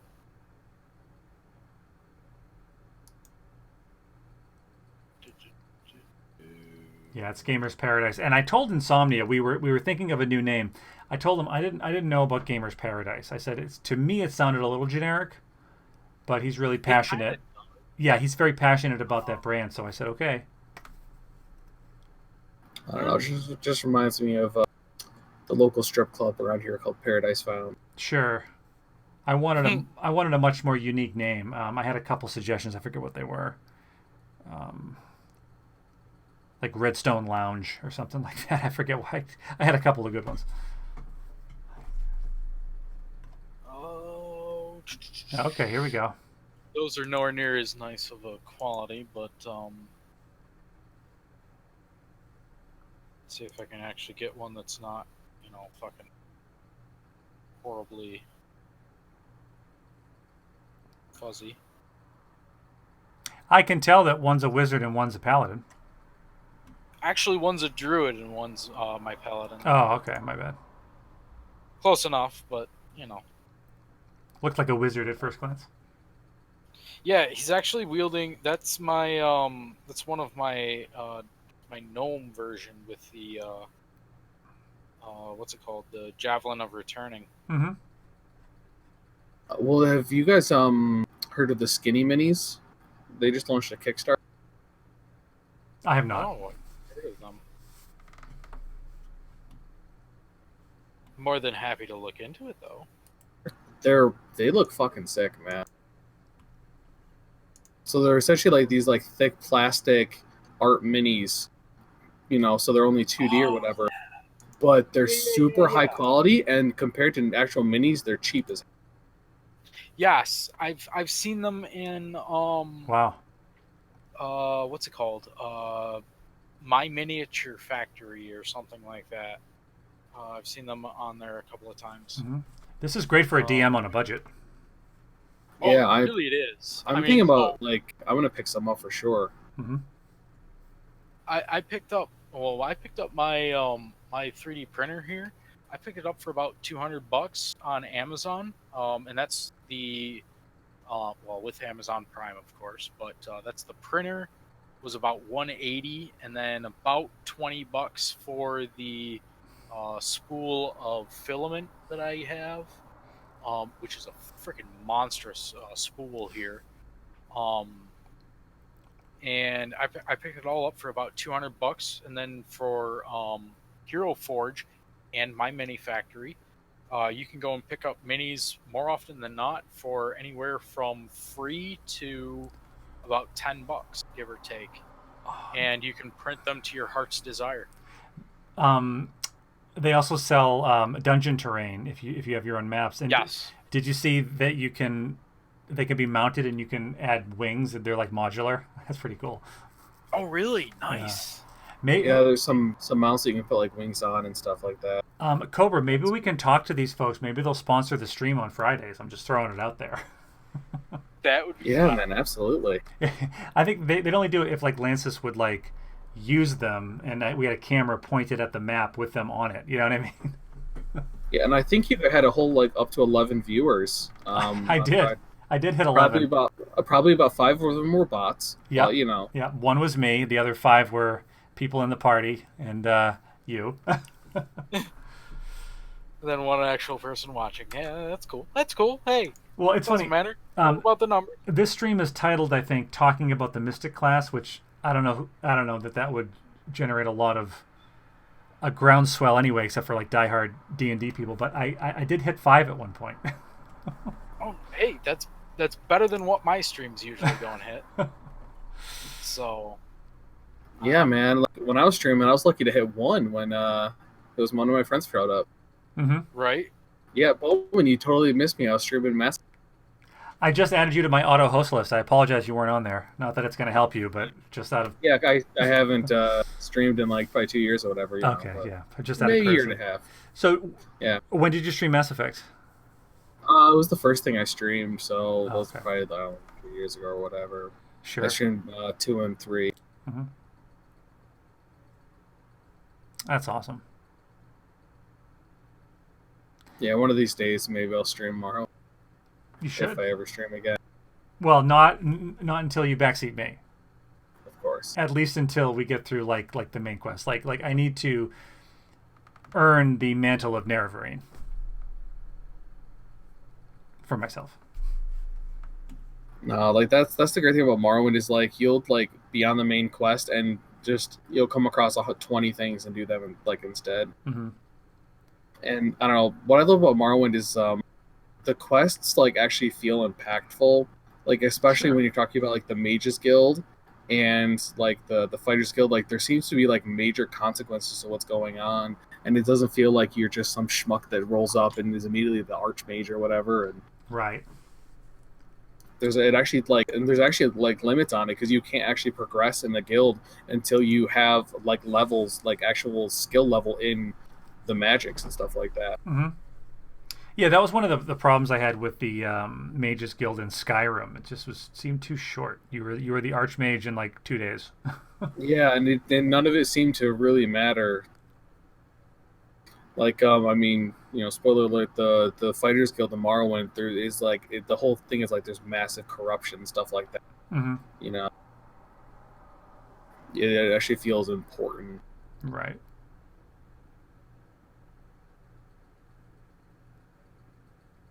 Yeah, I'm thinking. You okay, Cobra? You've inspired me. I think we're gonna do this. All right.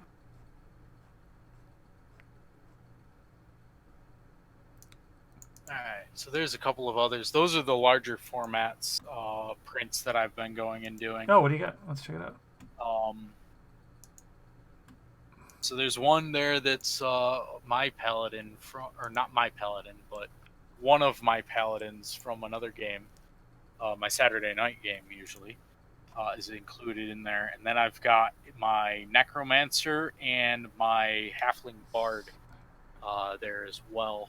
Those the necromancer and the halfling bard are the two larger format prints that I've been going and doing. Hmm. The smaller ones, especially the halfling, is by no means is that of any decent quality. I don't mean to focus on the background of your photos, but is that some kind of dagger hanging from the shelf? Yes, that's my mail dagger. Cool. I use that to open my mail. Nice. Very classy. I like it. It's not like I can go and actually put it to any use anywhere else. So what the fuck? That's true. Out of it. On the third one, the character holding the tankard. Yes. But that's the only one I've had printed. That's not bad. I actually run a. I mean that's just a screenshot taken from the site. Yeah, I actually run a Discord on my in my account here that all of my characters that I have, I've got their character sheet and a mini that I created for them, all posted there, so people can actually go in, grab the character sheet, grab a mini for it, and have it printed and mailed to them or what have you. That's sweet. It's kind of a share your character sort of thing, sort of setup. So, by all means, anybody who wants in is more than welcome to go and jump in. I actually just got Ellis there to go and jump in. Are you plugging your Discord right now? Sure. But yeah, no. Anybody that wants in is more than welcome to jump in. Use it as a just quick character repository, or share and tell. So to all of our viewers, tonight's stream was brought to you by both Skinny Minis, and brought to you by Valhallan Heroes. So we've dropped a link in the chat.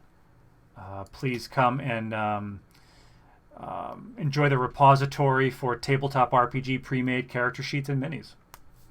Yeah, and by all means, if you guys just simply want to jump in and utilize a game channel, let me know. I will be more than happy to go and provide you with what other channels you need. Just send me a quick little ping, and I'll certainly go make sure that you get it. Cobra, can you tell me about these two characters that you have shared? Sure. All right. So, yeah, that one with the big weapon there, so the elf there, dude, that's he's a high elf Arcana cleric, which the Arcana subclass is found in the Sword Coast Adventure book. Mm-hmm. So it's not in the normal player's handbook. It's kind of like a cleric that wants to be a wizard, which is this guy's kind of deal. Mm-hmm. So you get like wizard spells and stuff like. And yeah, so that was the character I ran, and probably the best campaign. My friend, she ran us through Dragon Heist, and it was crazy fun. Oh wow, we have not done that one yet. Nice. It is insane. It is so much fun. I loved it. Yeah, it got intense. There was one time where there was a high speed chase through the city. Mm-hmm. It ended up at a spot, and turns out that the people we were chasing were guild members with one of my party members, but they were we were working for the law, and they're outlaws, and my guy's kind of pretty lawful neutral, so he is the law, and you're not going to get away from it. So my friend was telling us, hey, stop, they're my friends, we can talk this out, and my guy's like, all right, if they'll stop running, I'll stop. But they kept running, so I kept attacking them, and I eventually threw a fireball at them. And then my friend shot me in the back with 2 arrows. Right. So when we ended that session, pretty much right after that, there was a lot of trust issues around. I like the decision to put the candles around the base. That adds a lot of flavor. Thank you. The other character, and then he's got his ritual spell book at his side, because I took the ritual spellcaster feat. Oh right. So he can be even more wizardy. Mm-hmm. So the other character is my paladin. That's on my quote Friday night game that doesn't. So he's the one that kind of stands his ground and hits people that come near him. He's like the folk hero background. So his deal is he's essentially Frankenstein's monster. So a bunch of like vagrants went missing, and there was this evil cult that pieced together this character's body from their remains, and then they kidnapped a bunch of children, and using the children's, they made a bath for this character. But the ritual was interrupted, and so the corpse was never fully resurrected or whatever. Mm-hmm. So the townspeople buried the corpse, and 100 years later, through some power of nature, he was brought to life as a proper human. Mm-hmm. And now he's just kind of going around. He doesn't know why he's alive or whatever. That's very interesting. As I said, I have a lot of time on my hands to come up with these characters. Mm-hmm. And of course, he has the arrows around his feet. Yeah, because I said he is not someone who retreats. So no, I would call this pose very defiant. Have you gone back through and remade them or altered their poses with the new advanced posing? Oh yeah, especially this. So that character's name is Valiant, because he doesn't have a proper name. It's like he had parents or anything like that. So he goes by Val, which because he's cool like that. So his pose took a lot of time to get to a place where I liked it. Yeah. Especially to have the blade pointed out like that took forever. Right. Sometimes it takes just minor little fucking adjustments, but it takes a billion of them just to go and get it anywhere close to being correct. Right. Well, yeah, but I did it, and then I realized that his left hand was an open palm, and I wanted it to be a closed fist, and to do that, it reset. Yup. Drives me nuts. It happens to me all the freaking time.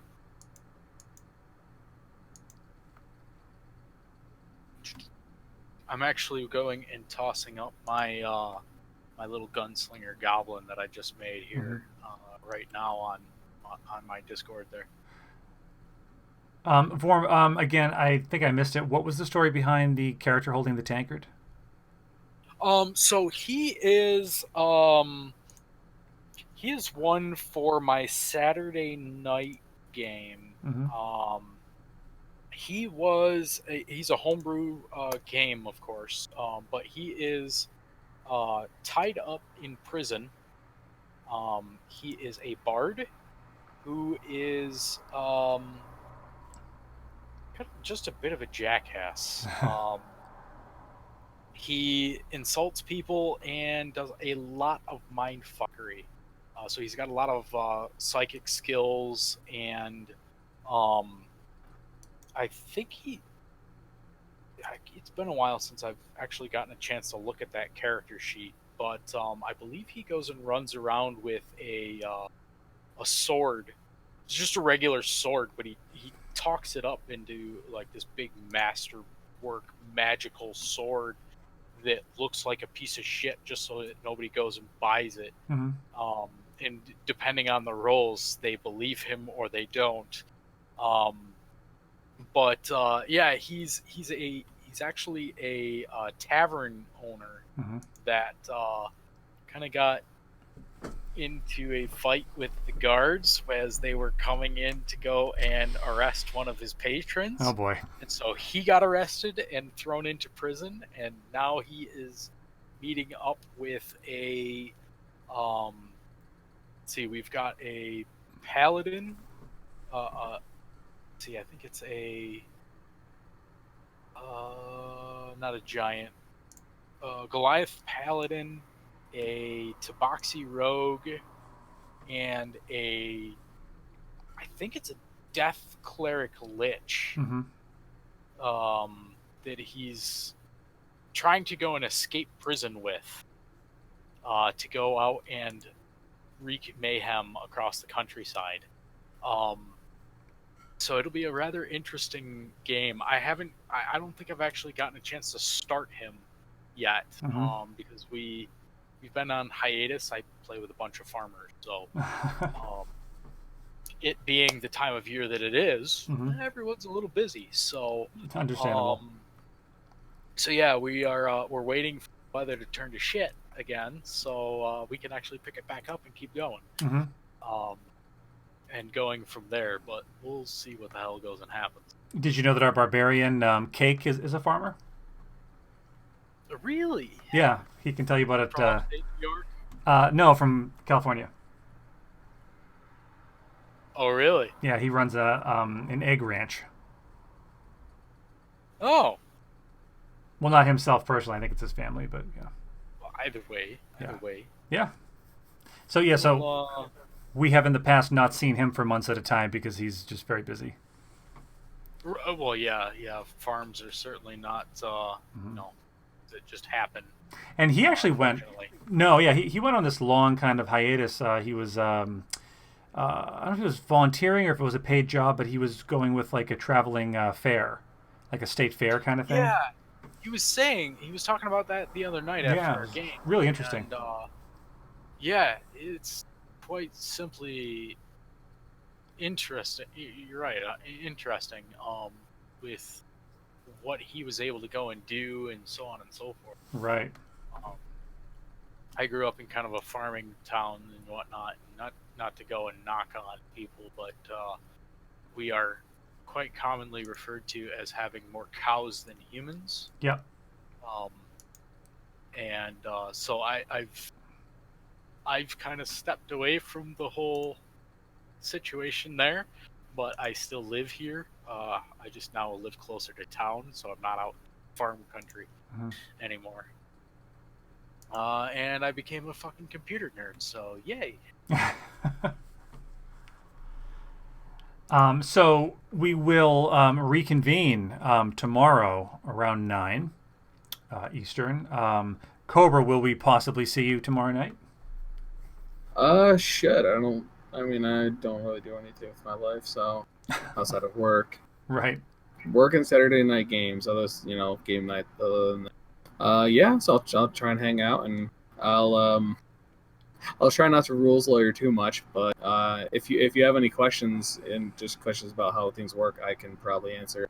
Sure. So I mean, you don't need to answer now, but I didn't know you were free Fridays. If you wanted to roll a character, join us at some point, or if in the future, as part of this group, if you wanted to DM a future campaign, just let me know.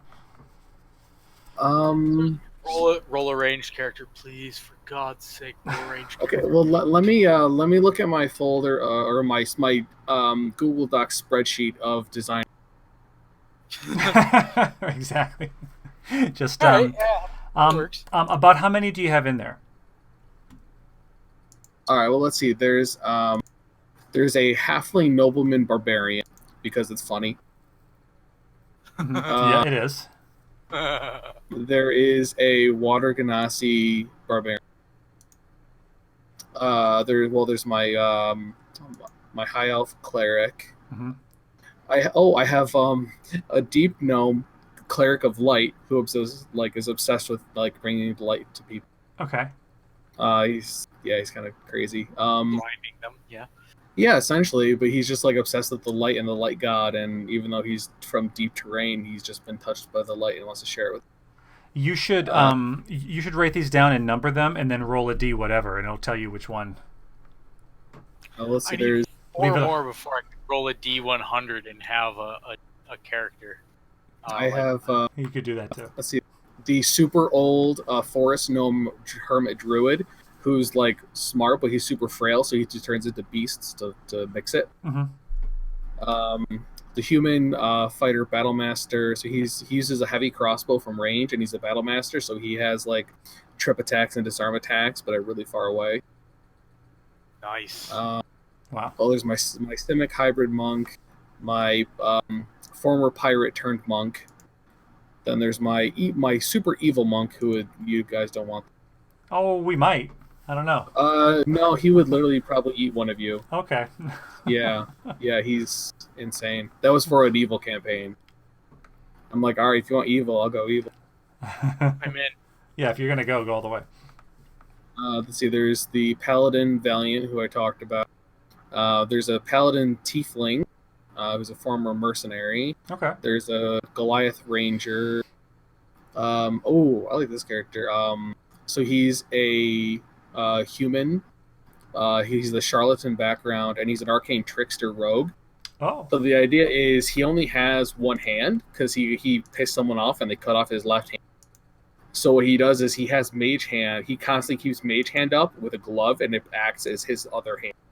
Wow. That's kind of cool. I like that a lot. Yeah. So like he can't use it in combat, or he would have to as a bonus action. So he only fights with like one hand or whatever, and he has like a stone prosthetic when he needs it. Mm-hmm. But otherwise, he's a charlatan, so he can like be at a party and just like mind control the mage hand to go 10 feet and pick someone's pocket or something like that.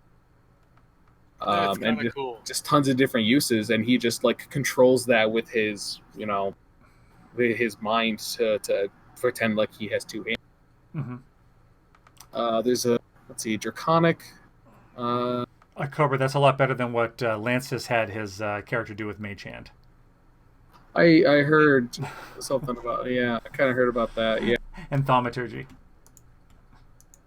Let's see. There's a draconic half elf sorcerer, abyssal tiefling sorcerer, a human storm sorcerer. Let's see, the blind human mage or wizard, whatever. And that's all the ones that I actually have planned out. I have a couple that I want to do. One of which is it's like a sentient weapon. It'd be like a hexblade warlock, but he's actually like the weapon, and he just possesses anybody that he can.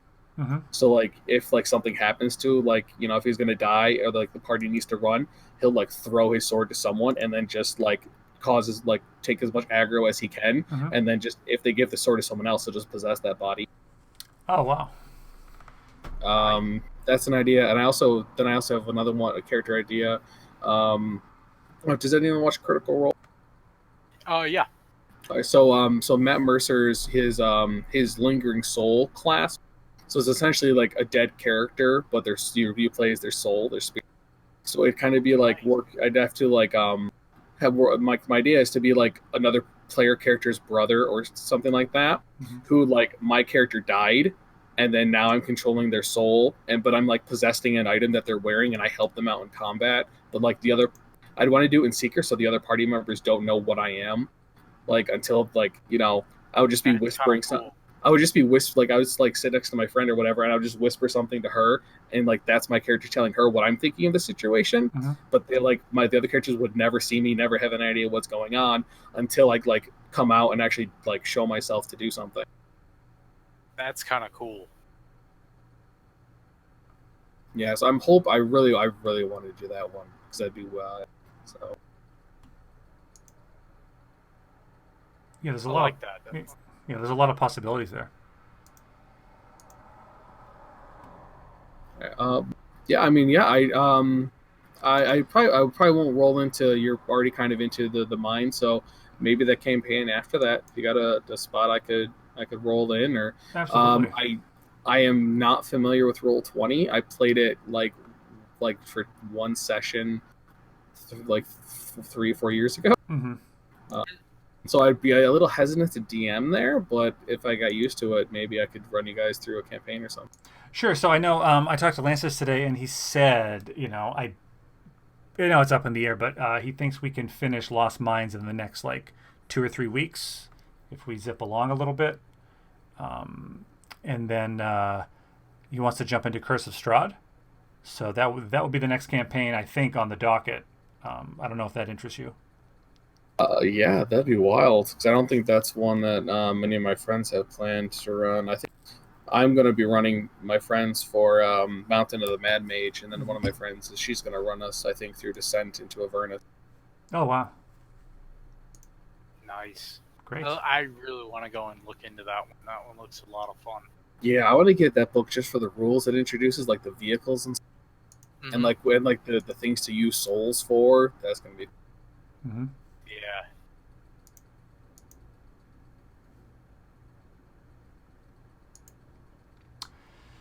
I'm going to give a clean end to the stream if you guys will hang out for 1 minute. Thank you, everybody, for watching. We will see you tomorrow at 9 p.m. Eastern. Make sure to set a notification for yourself so you do not miss all the action in the Lost Mines of Phandelver. Yes, because tomorrow night I'll be up all fucking night. So, yeah, join us. Probably. I know I will.